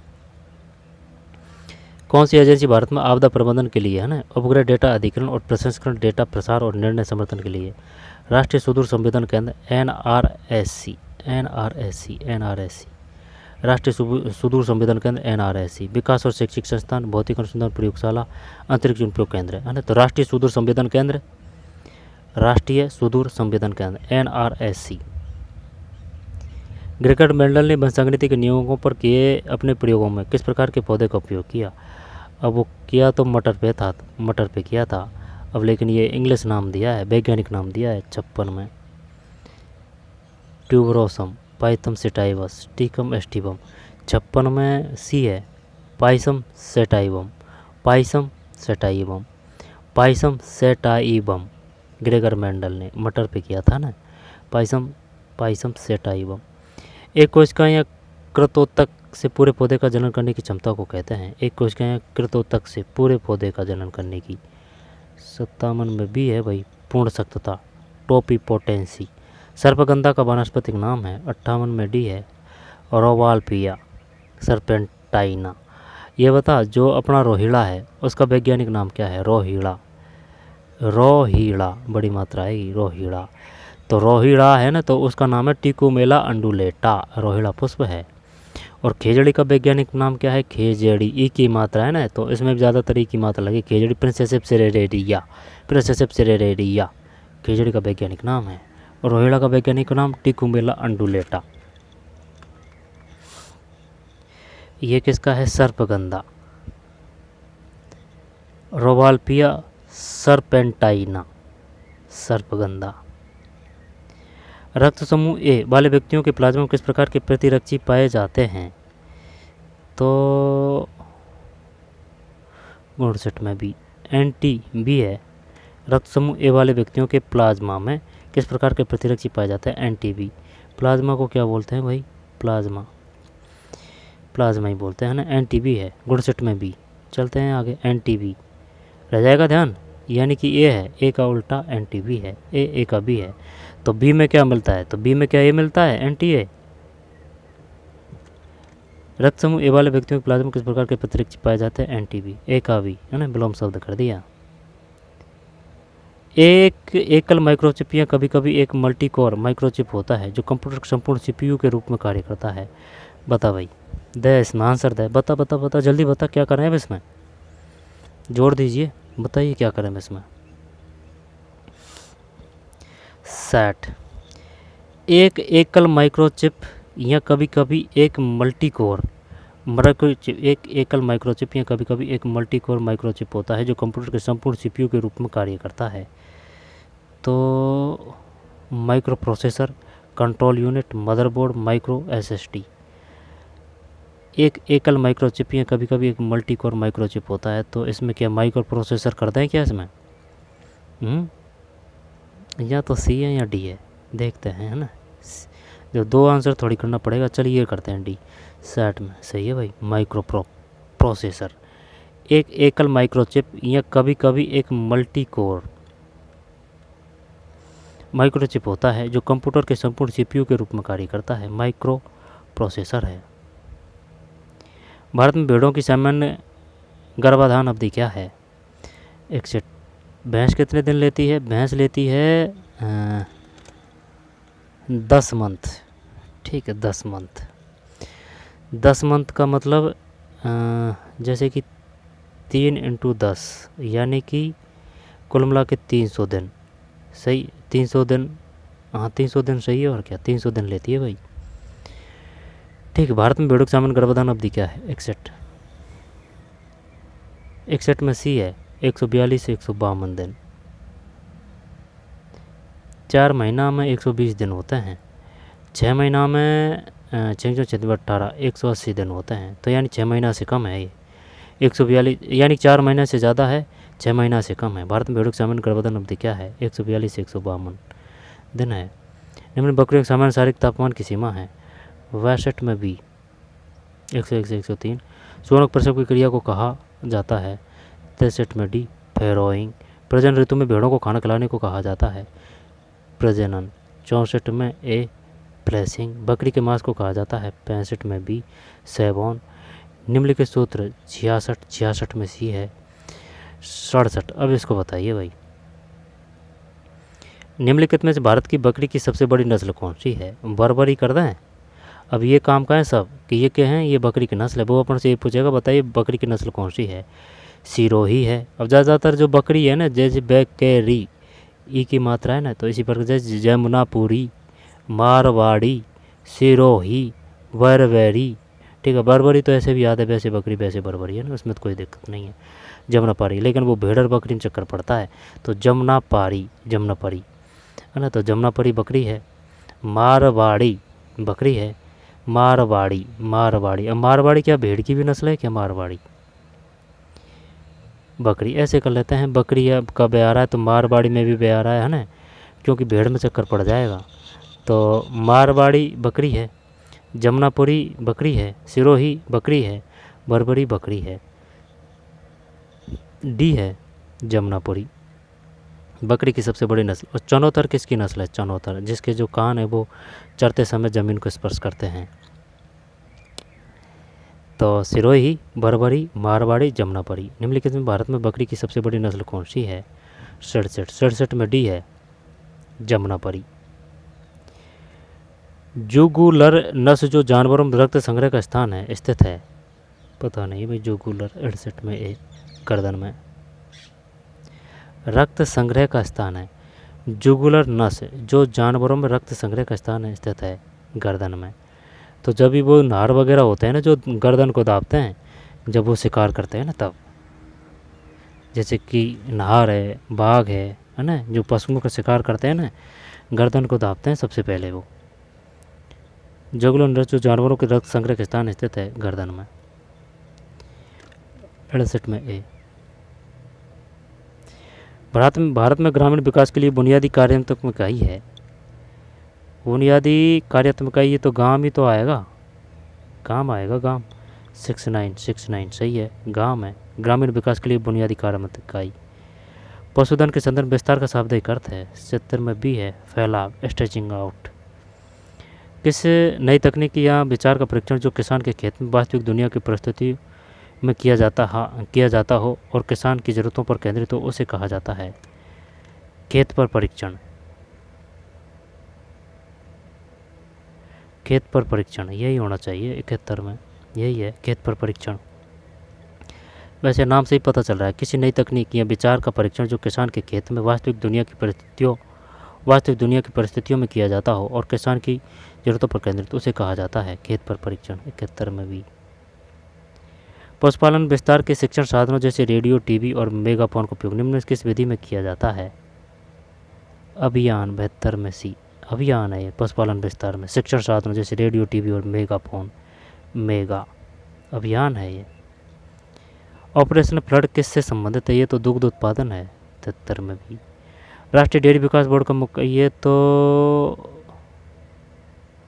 आणंद है, ये आणंद है, डेयरी प्रसिद्ध है भाई वहाँ की, 74 में। हाँ यही है, आणंद गुजरात। वो तो ठीक है, क्वेश्चन हो गया। लेकिन करनाल कहाँ है, हरियाणा में, इज्जत नगर, गजब नाम है, इज्जत नगर, ठीक, उत्तर प्रदेश। जो पुराने नाम है ना वो नहीं बदलने चाहिए, वो अच्छे नाम है, कोई दिक्कत नहीं है उनसे। इज्जत नगर। बरपेटा असम में है, बरपेटा कहाँ है, असम में, बरपेटा, ठीक, बरपेटा। इज्जत नगर नाम देख, उत्तर प्रदेश। इज्जत नगर, प्रयागराज, उज्जैन, विदिशा। राष्ट्रीय डेयरी विकास बोर्ड का मुख्यालय कहाँ स्थित है, आणंद गुजरात है। करनाल हरियाणा, इज्जत नगर उत्तर प्रदेश, बरपेटा असम में है। नाफेड़ का पूर्ण रूप है, नाफेड़ बता भाई क्या है, 75 में, 75 में बी है। बी का मतलब national agriculture cooperative marketing federation है, national agriculture cooperative marketing federation है। दोबारा देखते हैं, नेशनल एग्रीकल्चर कोऑपरेटिव है ना, national agriculture cooperative marketing federation, national agriculture है ना, फिर NFED, सही तो है ना, 75 में भी। National agriculture cooperative marketing federation भी है, national agriculture cooperative marketing federation. विस्तार शिक्षा प्रक्रिया का सही अनुक्रम चुनें, 76 में बी है, स्थिति का विश्लेषण करना, उद्देश्य चुनना, विश्लेषण करना, उद्देश्य चुनना, शिक्षण, मूल्यांकन, फिर पुनर्विचार करना। स्थिति का विश्लेषण करना, उद्देश्य चुनना, शिक्षण, मूल्यांकन, पुनर्विचार। आकाशगंगा की स्थापना NDDB राष्ट्रीय डेयरी विकास बोर्ड द्वारा किसके लिए की गई है? आकाशगंगा। 74 में C। ऑटोमेटिक दूध संग्रह करना, आकाशगंगा। कौन सा संगठन जानवरों के स्वास्थ्य की रक्षा करता है और दुनिया भर में जानवरों और उनके उत्पादों का सुरक्षित और निष्पक्ष व्यापार सुनिश्चित करता है? तो WHO को बोलते हैं विश्व स्वास्थ्य संगठन, NDRI को बोलते हैं राष्ट्रीय डेयरी अनुसंधान संस्थान, WOH को बोलते हैं विश्व पशु स्वास्थ्य संगठन, रॉयल वेटरनरी कॉलेज। ये आ जाएगा ना, इसमें नाम से ही पता चल रहा है। तो 78 में C है। ठीक है। WHO की फुल फॉर्म क्या है? World health organisation. NDRI की फुल फॉर्म क्या है? National dairy research institute. फिर WOAH world organisation for animal health है ना, world organisation for animal health, world organisation for animal health, world organisation org, WOAH। ये पढ़ा नहीं भाई है ना, ध्यान रखना, WOAH world organisation for animal health, WOAH। Royal veterinary college RVC। Pilani किस लिए प्रसिद्ध है? दूध ज्वर को इस नाम से भी जाना जाता है। 79 भी है। प्रसवकालीन पक्षाघात है। एक्यूमुलेटर एक शल्य चिकित्सा उपकरण है जिसका उपयोग के लिए किया जाता है। 80 में C है। बधियाकरण। 81 में B है। फिर 82 में B है। फिर 83 में A है। फिर 84 में B है। फिर 85 में C है। 86 में D है। 87 में C है। अस्थानिक मूत्रवाहिनी मूत्र को निम्नलिखित स्थान पर नहीं ले जाती है। 88 में D है, ये नहीं है। शुक्राशय योनि मूत्रमार्ग, शुक्राशय मूत्रमार्ग योनि, बकचुगुआ नहीं है। डॉकिंग पद्धति का प्रचलन जानवरों में निर्मित किस अंग की चोटी अवरुद्धता के उपचार की विधि के रूप में किया जाता है? 89 में B है। पूंछ। 90 में D है। निम्न का कौन सा टीका बैक्टीरिया से बनाया जाता है? बताइए भाई। 91 में C है। वैक्टेरिन। निम्न कौन सा टीका बैक्टीरिया से बनाया जाता है? वैक्टेरिन। पायरेथ्रिन का उपयोग ओटिक दवाओं के रूप में किया जाता है ताकि 92 में एक कान में होने वाले माइट की संक्रमण को साफ किया जा सकता है। पायरेथ्रिन। फिर 93 में D है। 94 में B है। 95 में A है। ये काम का है।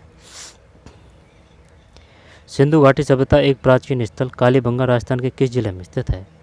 तो ये कालीबंगा वो है ना अपने हनुमानगढ़ बालाजी बाबा, कालीबंगा पीलीबंगा हनुमानगढ़। सीकर कूदड़ घटना हुई थी श्रीगंगानगर में वो है कौन सी फैक्ट्री वगैरह कृषि अनुसंधान वगैरह, ये इधर सूरतगढ़ वगैरह ये श्रीगंगानगर में ही है। ठीक है। जैसे एक चीनी फैक्ट्री है वगैरह जो भी है ना, जो श्रीगंगानगर में ज़्यादा है कृषि से संबंधित। कालीबंगा पीलीबंगा गोगा मेड़ी वो हनुमानगढ़ है। ठीक है। जयपुर जोधपुर सभ्यता जयपुर में है। बैराठ है वो भी बैराठ जयपुर में है। बैराठ 3333 सिक्के कहाँ से मिले हैं? टोंक से मिले हैं। ये चांदी के हैं। और जो भूकिया है वो किस प्रकार का खनन क्षेत्र है? भूकिया वो है किसका? भूकिया चांदी का है। भूकिया चांदी या सोना कुछ ऐसे है। 96 में D है हनुमानगढ़। शासक भारमल राजस्थान के किस राजवंश से संबंध रखता था? ये कछवाहा राजवंश है। कछवाहा राजवंश मतलब जयपुर। जाट भरतपुर। राठौड़ ये ज़्यादा ऊपर की दो मात्रा है। राठौड़ राजवंश ये इधर है मारवाड़ जोधपुर। सिसोदिया मेवाड़ है। कछवाहा जयपुर है। कछवाहा। निम्न में किसने झालावाड़ का किला गढ़ महल बनवाया था? 98 में D है। महाराजा राणा मदन सिंह। निम्न में किसने झालावाड़ का किला गढ़ महल बनवाया था? ये क्वेश्चन दोबारा से देख लेते हैं 2-3 क्वेश्चनों को। सिंधु घाटी सभ्यता एक प्राचीन स्थल कालीबंगा राजस्थान के जिले में स्थित है। हनुमानगढ़ है। कालीबंगा पीलीबंगा और एक और बात बताऊँ, जैसे कि देखें बैराट है ना वो जयपुर में है, आहड़ है ना, आहड़ आहड़ वो उदयपुर में है। अक्षय कीर्ति व्यास ने उत्खनन कार्य किया था, अक्षय कीर्ति व्यास। ये ताम्र नगरी है, नगेरी नगेरी आदि। और जो गणेश्वर है, गणेश्वर वो सीकर है, वो ताम्र जैननी है। नो है संस्कृति, नो है लोहे संस्कृति है ये भरतपुर में है, भैरतपुर। बैराट जयपुर हो गया। आहड़ उदय, ये आहड़ है, आहड़ कहाँ है, आहड़ उदयपुर है, आहड़ ठीक। बैराट जयपुर है, नोए भरतपुर है, गणेश्वर सीकर है। और कालीबंगा, वो कालीबंगा हनुमानगढ़ है, हनुमानगढ़। इसके बाद में सुनारी, सु में ऊ की मात्रा है तो झुंझुनू। और ये जो झुंझुनू है ना, इसमें भी ऊ की मात्रा है तो पुरुष है में भी झुंझुनू की मात्रा है, यानी कि जो झुंझुनू है वो पुरुष साक्षरता में टॉप पे है। 96 में डी, महिलाओं में कोटा है साक्षरता के मामलों में। और जो कोटा है ना, कोटा जो कोटा है, जो महिला साक्षरता में टॉप है, लेकिन जो सबसे ज़्यादा नगरीकृत की बात आएगी ना तो वो कोटा है। और सबसे कम जो ग्रामीण जनसंख्या की बात आएगी ना वो कोटा है, ठीक। 96 में डी हनुमानगढ़ है, गोका मेड़ी। शासक भारत में राजस्थान किस राजवंश से संबंध रखता है? 97 में डी है, कचवाहा राजवंश। जयपुर है, जाट भरतपुर, राठौड़ वो इधर बीकानेर और जोधपुर। जो जोधपुर का शासक किसको दिया गया था? अकबर के समय बीकानेर के शासक को दिया था, बीका बीका बीका मतलब बीका, छोटी मात्रा आएगी। निम्नलिखित में से किसने झालावाड़ का किला गढ़ महल बनवाया था? ये अच्छा क्वेश्चन है। झालावाड़ का किला गढ़ महल बनवाया था तो राय सिंह, ये तो बीकानेर से थे। महाराणा प्रताप को कोई रोल नहीं, महाराणा कुंभा ने तो वो राजसमंद समय, तो यही आ जाएगा फिर 98 में। सही है। महाराजा राणा मदन सिंह, राजा राय सिंह बीकानेर से, महाराणा प्रताप सिंह, ठीक है। महाराणा कुंभा, महाराजा राणा मदन सिंह, महाराजा राणा मदन सिंह, महाराजा राणा मदन सिंह। अब ये बता कुंभा शाखा है, कुंभा जो शाखा है ना वो राणा शाखा है, राणा शाखा है, उसका वंशक्रम बताइए। राणा शाखा का वंशक्रम, राणा शाखा तो देखें राणा शाखा का वंशक्रम है तो पहला तो कौन आ जाएगा, यानी कि खेत हमारा है तो हमारा से तो हम्बीर देव। अब हम्बीर देव वो तो रणथंभौर का है, हम्बीर आएगा ना राणा शाखा तो हम्बीर। हम्बीर के बाद में खेत हमारा है, हम्बीर। हम्बीर के बाद में खेता है, ठीक, खेता। खेता के बाद में कौन सा आ जाएगा? खेत में बोधी लाख, लाखा है ना। तो हम्बीर खेता, खेत हमारा है, फिर खेत हमारा है तो हम्बीर खेता लाखा। इसके बाद में मोकल है, मोकल, ठीक है। खेत हमारा है, हम्बीर खेता लाखा मोकल। इसके बाद में कुंभा जी आएंगे, कुंभा, ठीक है। कुंभा जी के बाद में कौन आएंगे? कुंभा जी के बाद में रायमल आएंगे, रायमल, ठीक है। कुंभा जी के बाद में रायमल। अब रायमल के बाद में कौन आएंगे? सांगा जी आएंगे, सांगा जी। सांगा जी के बाद में कौन आएंगे? सांगा जी के बाद में आएंगे विक्रमादित्य, है ना। तो सांगा जी, सांगा जी के बाद में विक्रमादित्य है, विक्रमादित्य। विक्रमादित्य के बाद में वो आ जाएंगे उदय सिंह, जिसने उदयपुर की स्थापना की थी। उदय सिंह के बाद में आ जाएंगे कौन? उदय सिंह। उदय सिंह के बाद पृथ्वीराज, ठीक है। वो महाराणा प्रताप आ जाएंगे, महाराणा प्रताप, महाराणा, महाराणा प्रताप आ जाएंगे। और महाराणा प्रताप के बाद में कौन आएंगे? महाराणा प्रताप के बाद में आ जाएंगे अमर सिंह, अमर सिंह। अमर सिंह के बाद में कौन आ जाएंगे? अमर सिंह, यानी कि कान से जगत की बात सुनना है तो कर्ण सिंह पहले आएगा, इसके बाद में जगत सिंह आएंगे, जगत सिंह के बाद में फिर राज सिंह है, राज सिंह। आई बात समझ में? ये राणा शाखा का क्या है? वंशक्रम है, राणा शाखा, राणा शाखा का वंशक्रम है ये। 98 में डी महाराणा मदन सिंह। अच्छा क्वेश्चन है, या ज़्यादा बड़ी बात नहीं है, जो हमारे राजस्थान की 10वीं कक्षा है ना वहाँ से है, कोई भी क्वेश्चन बाहर नहीं है। अजमेर में राजपूताना संग्रहालय का पहला संग्रहाध्यक्ष किसको बनाया गया था? अजमेर में राजपूताना संग्रहालय का पहला संग्रहाध्यक्ष तो गौरीशंकर हीराचंद ओझा, कविराज श्यामल दास वंश, वो है ना ये कविराज श्यामल दास। इसकी रचना का नाम है वीर विनोद, वीर विनोद। वीर विनोद की रचना किसने की थी? कविराज श्यामल दास है। और गौरीशंकर हीराचंद ओझा तो 99 ए है गौरीशंकर हीराचंद। अजमेर में राजपूताना संग्रहालय का पहला संग्रहाध्यक्ष किसको बनाया गया? गौरीशंकर हीराचंद ओझा। अतारकन का किला कहाँ है? अतारकन का किला नागौर में है। और जो अजमेर है वो अजमेर में जैसे कि और भी है, जैसे कि अकबर का किला कहाँ है? अकबर का किला अजमेर में है। लेकिन अगर वो पूछे जहांगीर का किला कहाँ है, तो जहांगीर का किला मध्य प्रदेश में है, मध्य प्रदेश। कबीरदास शामिलदास की रचना का नाम वीर विनोद है। गौरीशंकर हीराचंद ओझा। चंद्रवरदाई की रचना का नाम क्या है? पृथ्वीराज रासो। पृथ्वीराज विजय जयानक है, जयानक ये सही है। 99 में ए है गौरीशंकर हीराचंद ओझा। मांगी लाल, मांगी मांगणियार जाति भी है एक। मांगीलाल मिस्त्री का राजस्थान की किस लोक कला से संबंधित है? तो मांगी लाल, मांगी लाल। अब मिस्त्री आ रहा है ना, तो फिर कंफ्यूज होने की जरूरत नहीं है। मिस्त्री तो कास्ट कला से ही तो होते हैं, तो कावड़ है। ठीक। फड़िए फेड़े फड़का पेड़ा, कै पेड़ा मेड़े है, तो फड़ कपड़ा से है। और पाने, पाने में पन्ना यानी कि ये कागज़ से है। मारना जो मारते हैं जो फूल वगैरह, वो मारना है। ठीक। बील का पता नहीं है भाई, बील है 100 में बी है। कावड़ है ये, कावड़, कावड़, कावड़। मांगलाल मिस्त्री राजस्थान किस लोक कला से संबंधित है? कावड़ है, कावड़, कावड़, कावड़ ये काष्ठ कला से संबंधित है।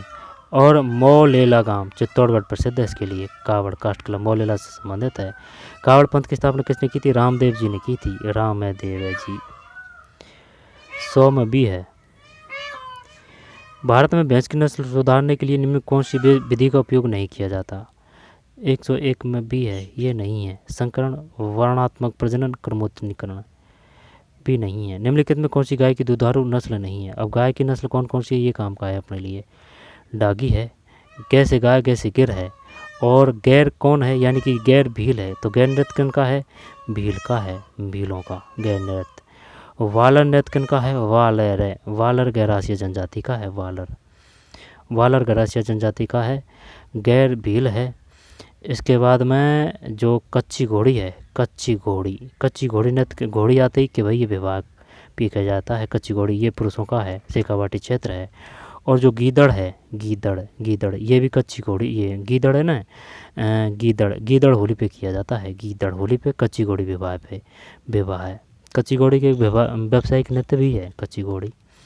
घूमर ओनली महिलाओं के द्वारा किया जाता है, घूमर ये अपना राज्य नृत्य भी है। और एक और है, जैसे शायद वो क्या बोलते हैं वो, और एक और है, यानी कि महिलाओं के 2 नृत्य है स्पेशल। डागी है, थारपारकर भी गाय की नस्ल है। साहिवाल, लाल सिंधी, नागौरी भी गाय की नस्ल है। नागौरी, नागौरी, नागौरी के बैल प्रसिद्ध है, नागौर में मिलते हैं। डांगी, गीर, साहिवाल, लाल सिंधी। 102, 102 में ए है। दोबारा से देखते हैं कौन सी गाय की दुधारू नस्ल नहीं है? डागी नहीं है। वैसे नाम भी उठ पटाएंगे तो ये भाई दुधारू नहीं है, लेकिन अपने काम का है कि भाई गाय की नस्ल कौन कौन सी है, तो गिर है, जैसे गिर जैसे गाय। थारपारकर भी है, नागौरी भी है, लाल सिंधी, लाल सिंधी, लाल सिंधी तो अपन ने काफ़ी देखी है ना, वो जाते हैं ना लाल सिंधी। साहिवाल है, साहिवाल, साहिवाल। और डांगी, डांगी, अब वो पूछेगा बताइए डांगी किसकी नस्ल है?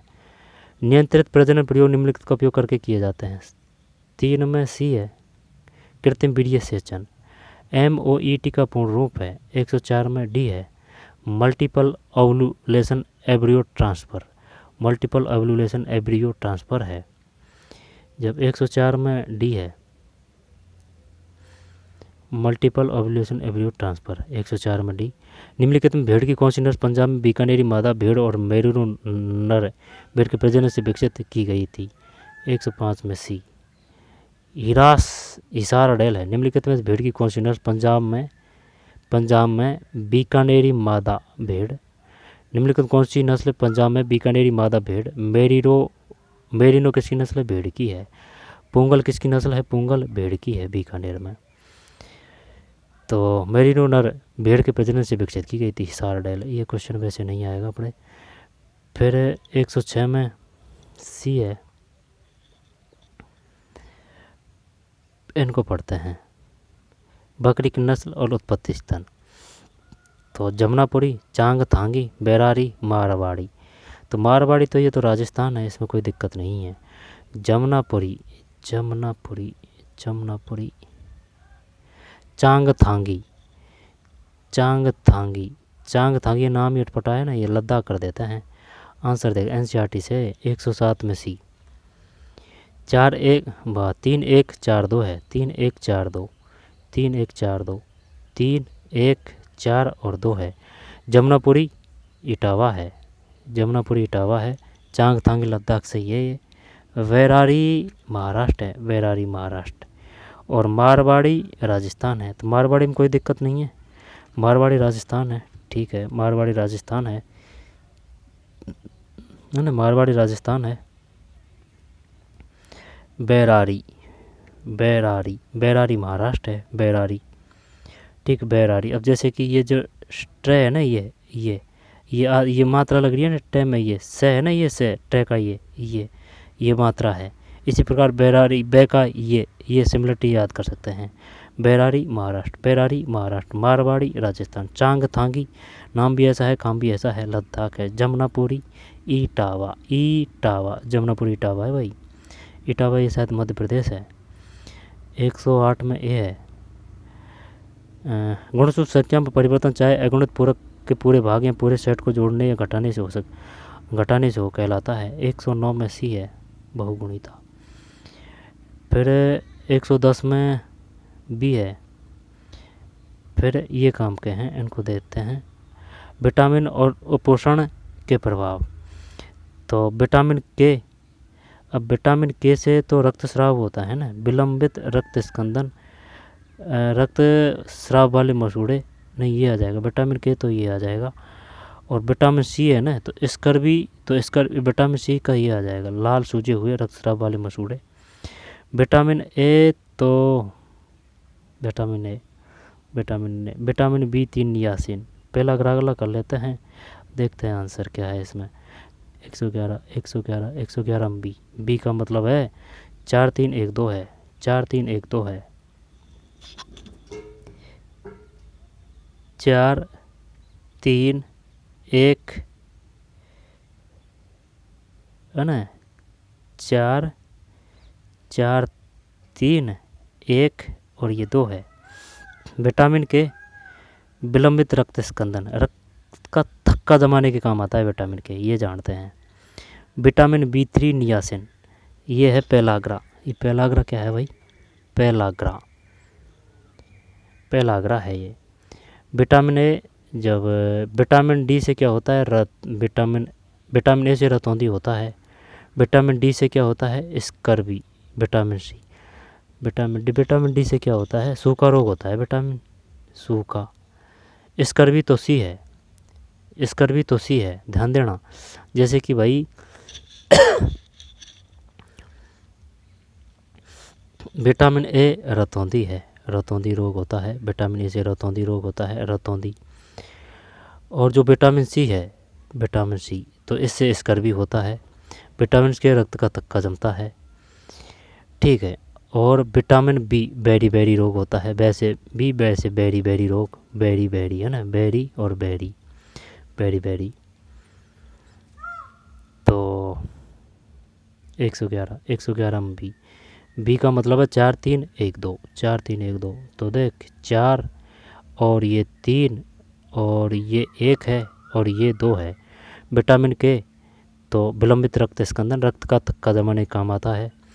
विटामिन B3 नियासिन, ये है pellagra. Vitamin A xerophthalmia, vitamin A xerophthalmia, vitamin A. रतौंधी रोग होता है ना विटामिन ए की कमी से, जीरोफैल्थेलमिया। फिर विटामिन सी, लाल सूजे हुए रक्तस्राव वाले मसूड़े, स्कर्वी रोग होता है। से का से और इससे कह रहे भी स्कर्वी है ना, तो स्कर्वी सी से सी स्कर्वी। तो विटामिन के विलंबित रक्त स्कंदन, vitamin B3 niacin, pellagra.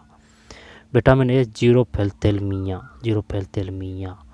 Vitamin C, लाल सूजे हुए रक्तस्राव वाले मसूड़े, स्कर्वी।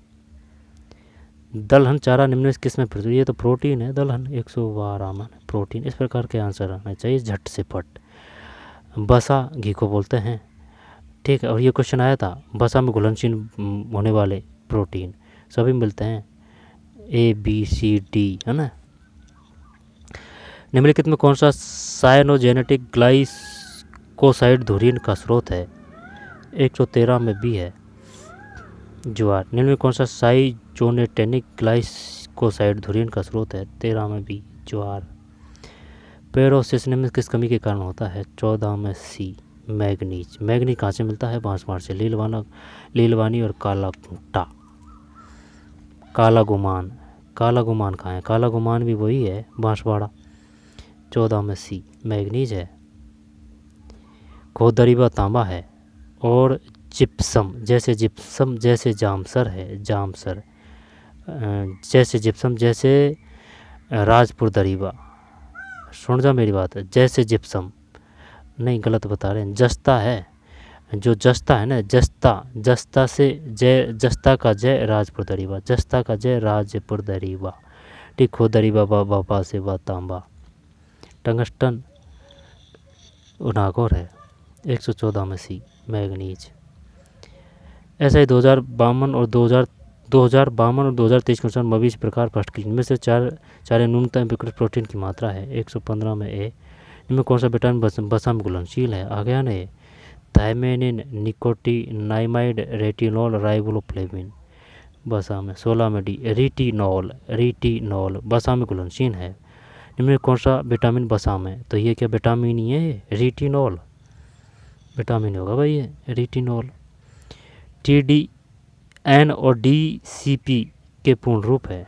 17 में बी, टोटल डिमांडिंग, है ना। 17 में सी है, बस 17 में बी है, 17 में बी है। पित्त निम्न के द्वारा स्रावित होता है। 18 में बी है, यकृत। क्या है इसमें? यकृत है। यकृत को क्या बोलते हैं? लीवर बोलते हैं। लीवर मतलब पेट बोलते हैं भाई अपन तो। पित्त निम्न के द्वारा स्रावित होता है। यकृत, यकृत, यकृत। पित्त निम्न के द्वारा स्रावित होता है, यकृत। ये वो है लीवर। कैस्टर बीन पौधे के बीजों में पाए जाने वाला विषाक्त प्रोटीन है। कैस्टर बीन पौधे के बीजों में पाए जाने वाला विषाक्त प्रोटीन है। 119 में ए है, राइसिन। कैस्टर बीन पौधे के बीजों में पाए जाने वाला विषाक्त प्रोटीन है, राइसिन। और पित्त निम्न के द्वारा स्रावित होता है, यकृत है। पशुओं में निष्क्रियकायन शब्द का अर्थ है। 120 में छोटे पशुओं के सींग उत्तकों को हटाना। पशु में निष्क्रियकायन शब्द का अर्थ है छोटे पशुओं के सींग उत्तकों को हटाना। छोटे पशुओं के सींग उत्तकों को हटाना। वैसे नाम से पता चल रहा है ना, छोटे पशुओं के सींग उत्तकों को हटाना। मुर्गे ग्रंथि का मैश्य को 121 में, 121 में ए है। फिर 122 में सी है। फिर निम्न विकल्पों में से यकृतीन हेपेरिन को कैसे वर्गीकृत किया जा सकता है? 123 में ए है, 24 में बी है। परिसंचरण तंत्र के अध्ययन को कहा जाता है, बताइए भाई। परिसंचरण तंत्र के अध्ययन को कहा जाता है तो आर्थोलॉजी, मायोलॉजी देखते हैं। 25 में डी है, एनीजियोलॉजी। परिसंचरण तंत्र के अध्ययन को कहा जाता है study of the curriculum system of कौन नॉलेज ऑफ, एनियोजियोलॉजी है। 125 में डी है, एनीजियोलॉजी। परिसंचरण तंत्र के अध्ययन को कहा जाता है, परिसंचरण तंत्र के अध्ययन को, परिसंचरण तंत्र के अध्ययन को कहा जाता है एनजियोलॉजी है, एनजियोलॉजी। मायोलॉजी, आर्थोलॉजी, ये तो अस्थि आ रही है, एस्थीसियोलॉजी है ना, जब ये डी है इसमें परिसंचरण तंत्र के अध्ययन को कहा जाता है। शरीर में बिंबाणुओं का कार्य है। 26 में सी, रक्त के थक्के बनाना। शरीर में बिंबाणुओं का कार्य है रक्त के थक्के बनाना। 126 में सी। केंद्रयुक्त लाल रक्त कोशिकाएं और केंद्रयुक्त थ्रोम्बोसाइट किस रक्त में पाए जाते हैं? 27 में डी, चिकन चूजा। निम्न में कौन से केंद्रयुक्त लाल रक्त कोशिकाएं और केंद्रयुक्त थ्रोम्बोसाइट किस रक्त में पाए जाते हैं? चिकन चूजा। शरीर में बिंबाणुओं का कार्य है। 26 में सी, रक्त के थक्के बनाना। बिंबाणुओं का कार्य ये आ सकता है भाई अपने। शरीर में बिंबाणुओं का कार्य है रक्त के थक्के जमना। 126 में सी। 27 में डी है। कौन से जानवर की अफरा विस्तृत प्रकार की नहीं होती? 128 में ए है गाय। जरायु योजी अपरा निम्न किस में 29 में डी है, फिर 30 में सी है, फिर 31 में डी है। निम्नलिखित में कौन से मेलाटोनिन नामक हार्मोन का स्रावन करता है? मेलाटोनिन नामक हार्मोन का स्रावन करता है। 32 में बी पीनियल ग्रंथि। कौन सा मेलाटोनिन नामक हार्मोन का स्रावन करता है? निम्न में से कौन मेलाटोनिन नामक हार्मोन का स्रावन करता है? पीनियल ग्रंथि। Adrenal pituitary thyroid, adrenal pituitary thyroid pineal है। 132 में बी। जानवरों में प्रारंभिक भ्रूणीय मृत्यु की रोकथाम के लिए किए जाने वाले चिकित्सा में किस हार्मोन का उपयोग किया जाता है? 33 में डी प्रोजेस्टेरोन, प्रोजेस्टेरोन डी। देसी नस्ल की हिपर गायों बच्चियों में यौन परिपक्वता जब 134 में ए है, फिर 35 में बी है, फिर 36 में ए है, फिर 37 में ए है, 37 में, फिर 38 में सी है, 38 में सी है, 39 में सी है, फिर 40 अपने आएंगे नहीं ये 140 में डी। फिर जयपुर पंजामन, हाँ ये आएगा जयपुर पंजामन 1931 41 सही है। 17 मार्च 1948 में गठित मत्स्य संघ की कैबिनेट का नेतृत्व किसने किया था? 17 मार्च। तो बता भाई क्या करें अब इसमें? 17 मार्च 1948 में गठित मत्स्य संघ की कैबिनेट का नेतृत्व किसने किया?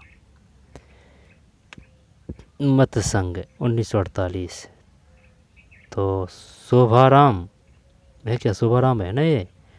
17 मार्च 1948 में गठित मत्स्य संघ मैं से शोभाराम में 42 में डी सही है। मैं शोभाराम है मत्स्य संघ। 17 मार्च 1948 ध्यान रखना है। थाली गोडवाणी राजस्थान की किस बोली की उपबोलियाँ हैं? थाली गोडवाणी। तो थाली और गोडवाणी तो ढूंढाणी तो नहीं है, गोडवाणी है ना। शेखावाटी मारवाड़ी करते हैं दखाने, देखते हैं 143 में सही है मारवाड़ी।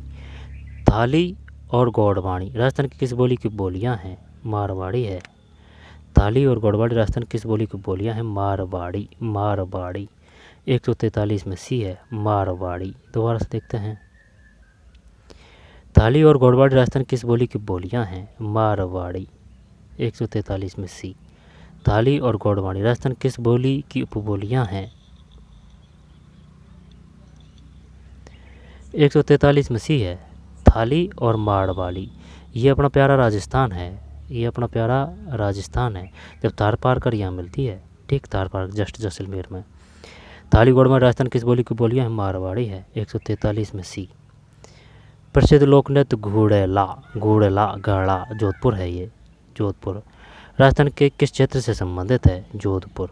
चूरू, तालचापर, उदयपुर, गैपसागर, धौलपुर स्टोन है ना, धौलपुर, केसरबाग वन्यजीव अभ्यारण्य, रामसागर वन्यजीव अभ्यारण्य, ठीक तालाब शाही, जीज मोहम्मद शाही। 144 में सी जोधपुर है, जोधपुर। विष्णु संप्रदाय के संस्थापक तो ये जाम्बोजी है, जसनाथ जी अग्निनृत्य है, जाम्बोजी है। 29 नियम 145 में भी है जाम्बोजी। फिर राजस्थान प्रसिद्ध बैलगाड़ी मेला, ये गजब दिया है भाई। राजस्थान प्रसिद्ध बैलगाड़ी मेला निम्नलिखित में किस उत्सव के दौरान आयोजित किया जाता है? बैलगाड़ी। कपिल मुनि मेला बीकानेर है। करणी माता मेला, ये करणी माता कपिल मुनि बीकानेर, और करणी माता बीकानेर। कैला देवी करौली। शीतला माता, तो शीतला जो माता है ना, शीतला माता वो जयपुर है। बैलगाड़ी मेला, तो बैलगाड़ी मेला कैला देवी कर दें क्या इसमें? यहाँ पर करणी माता मेला करें। 46 में, 46 में शीतला माता मेला है। ठीक है, ध्यान रखना, बढ़िया क्वेश्चन है।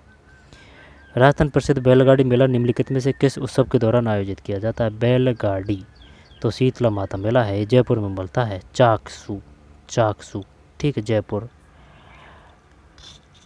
ठीक है, क्या शीतला माता चाकसू है, चाकसू, चाकसू, चाकसू, यही मात्रा है ये, चाकसू है ना, चाकसू, चाक कैसू, चाकसू। तो राजस्थान प्रसिद्ध बैलगाड़ी मेला निम्न में किस उत्सव के दौरान आयोजित किया जाता है? शीतला माता मेला है। कैला देवी करौली, करणी माता बीकानेर, कपिल मुनि भी कोलायत बीकानेर है। निम्न कौन सी लूनी नदी की सहायक नदी कौन सी है? लय से लूनी, नय से नाग पहाड़, नाग पहाड़ अजमेर से उद्भव होता है।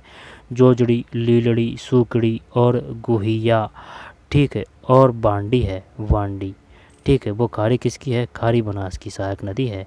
अनास किसकी है? ऐनास है, से ये माही की है, अनास माही की है। और माही की सहायक नदी कौन कौन सी है? माही की जो सहायक नदी है वो है माही, जो माही, तो माही मध्य प्रदेश और मंदसौर गांव, ठीक है, उद्भव होता है। माही की सहायक नदी एक तो जाखम है, जाखम, जाखम, और एक सोम है, जाखम सोम, ठीक। एक अनास है माही की सहायक नदी, अनास, जाखम और शोक है। वो वाकल है ना, वाकल में बह आ रहा है, तो वाकल साबरमती है। साबरमती नदी का उद्भव होता है उदयपुर की निचली निम्न दक्षिण पहाड़ी से उद्भव होता है वाकल का, वो साबरमती का। साबरमती की सहायक नदी है, मती से मती मिली, साबरमती की हथमती है, वाकल है, ठीक है। और एक और है 47 में सी, टॉन्स। लूनी नदी की सहायक नदी नहीं है 47 में सी, जबकि बांडी है, जबाई है, सूकड़ी है, बांडी, जबाई, सूकड़ी। निम्न में किस प्रकार की मिट्टी की जल धारण क्षमता सबसे कम होती है? ये तो रेगिस्तान मिट्टी की कम होती है सबसे कम। चिकनी मिट्टी, ये तो पानी भरा ही रहता है महीने महीने भर तक, है ना, चिकनी मिट्टी। काली मिट्टी, जलोढ़ मिट्टी, काली मिट्टी की सबसे ज़्यादा जल धारण करने की क्षमता होती है, इसके बाद में चिकनी मिट्टी आएगी। रेगिस्तानी मिट्टी है ये, सबसे उपजाऊ मिट्टी जलोढ़ मिट्टी होती है, लेकिन इसमें दीम वगैरह लगती है भाई जलोढ़ मिट्टी में। 48 में सी। राजस्थान में बनियाला की ढाणी नीम का थाना निम्न में किस खनिज भंडार, ये गजब दे दिया भाई इसने। बनीवाला की ढाणी नीम का थाना सीकर में है ये, नीम का थाना सीकर। निम्नलिखित में किस खनिज भंडार के लिए प्रसिद्ध है? अब इसी प्रकार जैसे कि सवाई माधोपुर है ना, सवाई माधोपुर, तो वहाँ चौथ का वरवाड़ा है, चौथ का वरवाड़ा, वैरवाड़ा, वो किस लिए प्रसिद्ध है? चौथ का वरवाड़ा। वैसे लगने को तो वहाँ मेला भी भरता है ना, लेकिन ये प्रसिद्ध है, वो ध्यान नहीं आ रहा है किसके लिए चौथ का वरवाड़ा किस लिए प्रसिद्ध है। राजस्थान में बनीवाला की ढाणी नीम का थाना निम्न में किस खनिज भंडार के लिए प्रसिद्ध? गोदरीबा तांबा है, मैग्नीज ये बांसवाड़ा है, लोहा, संगमरमर मार्बल, ये तो अजमेर वगैरह ज़्यादा आएगा, किशनगढ़ इधर है ना। तो 49 में भी है, तांबा है भाई ये, तो कोई दिक्कत नहीं है, पढ़ने बे से बे कर रखा है, तांबा गोदरीबा, तो ये भी बे है, बेनीवाला है ना, कर देंगे। बनीवाला की ढाणी निम्न का थाना निम्न किस खनिज भंडार से प्रसिद्ध है? तांबा, मैग्नीज, लोहा, संगमरमर है ना, तो तांबा है 149 में भी। 2011 की जनगणना के अनुसार राजस्थान निम्नलिखित में किस क्षेत्र में लिंग अनुपात सबसे अधिक है? निम्न में सबसे उपयुक्त विकल्प चुनें। तो 150 में सी है, गैप सागर कहाँ है? डूंगरपुर में। 2011 की जनगणना के अनुसार राजस्थान निम्नलिखित में से किस क्षेत्र में लिंग अनुपात सबसे अधिक है? डूंगरपुर है, भोजी लंबरदार भरतपुर है, जयपुर, जैसलमेर, ठीक है। झुंझुनू पुरुष पे टॉप पे है। महिला साक्षरता कितनी है? 52.53 है, यहाँ पर कितनी है? यहाँ पर 53 है, 52 है, 52 महिला साक्षरता, 52 पॉइंट कुछ 10 का इस प्रकार से आएगा, ठीक है, महिला साक्षरता। और पुरुष साक्षरता का प्रतिशत कितना है? पुरुष। 2011 की जनगणना के अनुसार राजस्थान निम्नलिखित में से किस क्षेत्र में लिंग अनुपात सबसे अधिक है? निम्न में सबसे उपयुक्त विकल्प चुना है। तब ये डूंगरपुर है, डूंगरपुर सबसे अधिक है, डूंगरपुर, गैप सागर डूंगरपुर, भरतपुर, जयपुर, जैसलमेर डूंगरपुर है, 150 है ना, डूंगरपुर है। तो एक बार लिखा नहीं देना इसको पेपर को है ना, क्योंकि आ सकते हैं क्वेश्चन, आई बात समझ में, क्योंकि स्किप करना कोई समझदारी वाली बात नहीं है। 2K की में जो काम के हैं वो क्वेश्चन उनको अच्छी तरीके से पढ़ लेना, तो पढ़ते रहिए, मेहनत करते रहिए। मिलते हैं कोई और वीडियो में। धन्यवाद।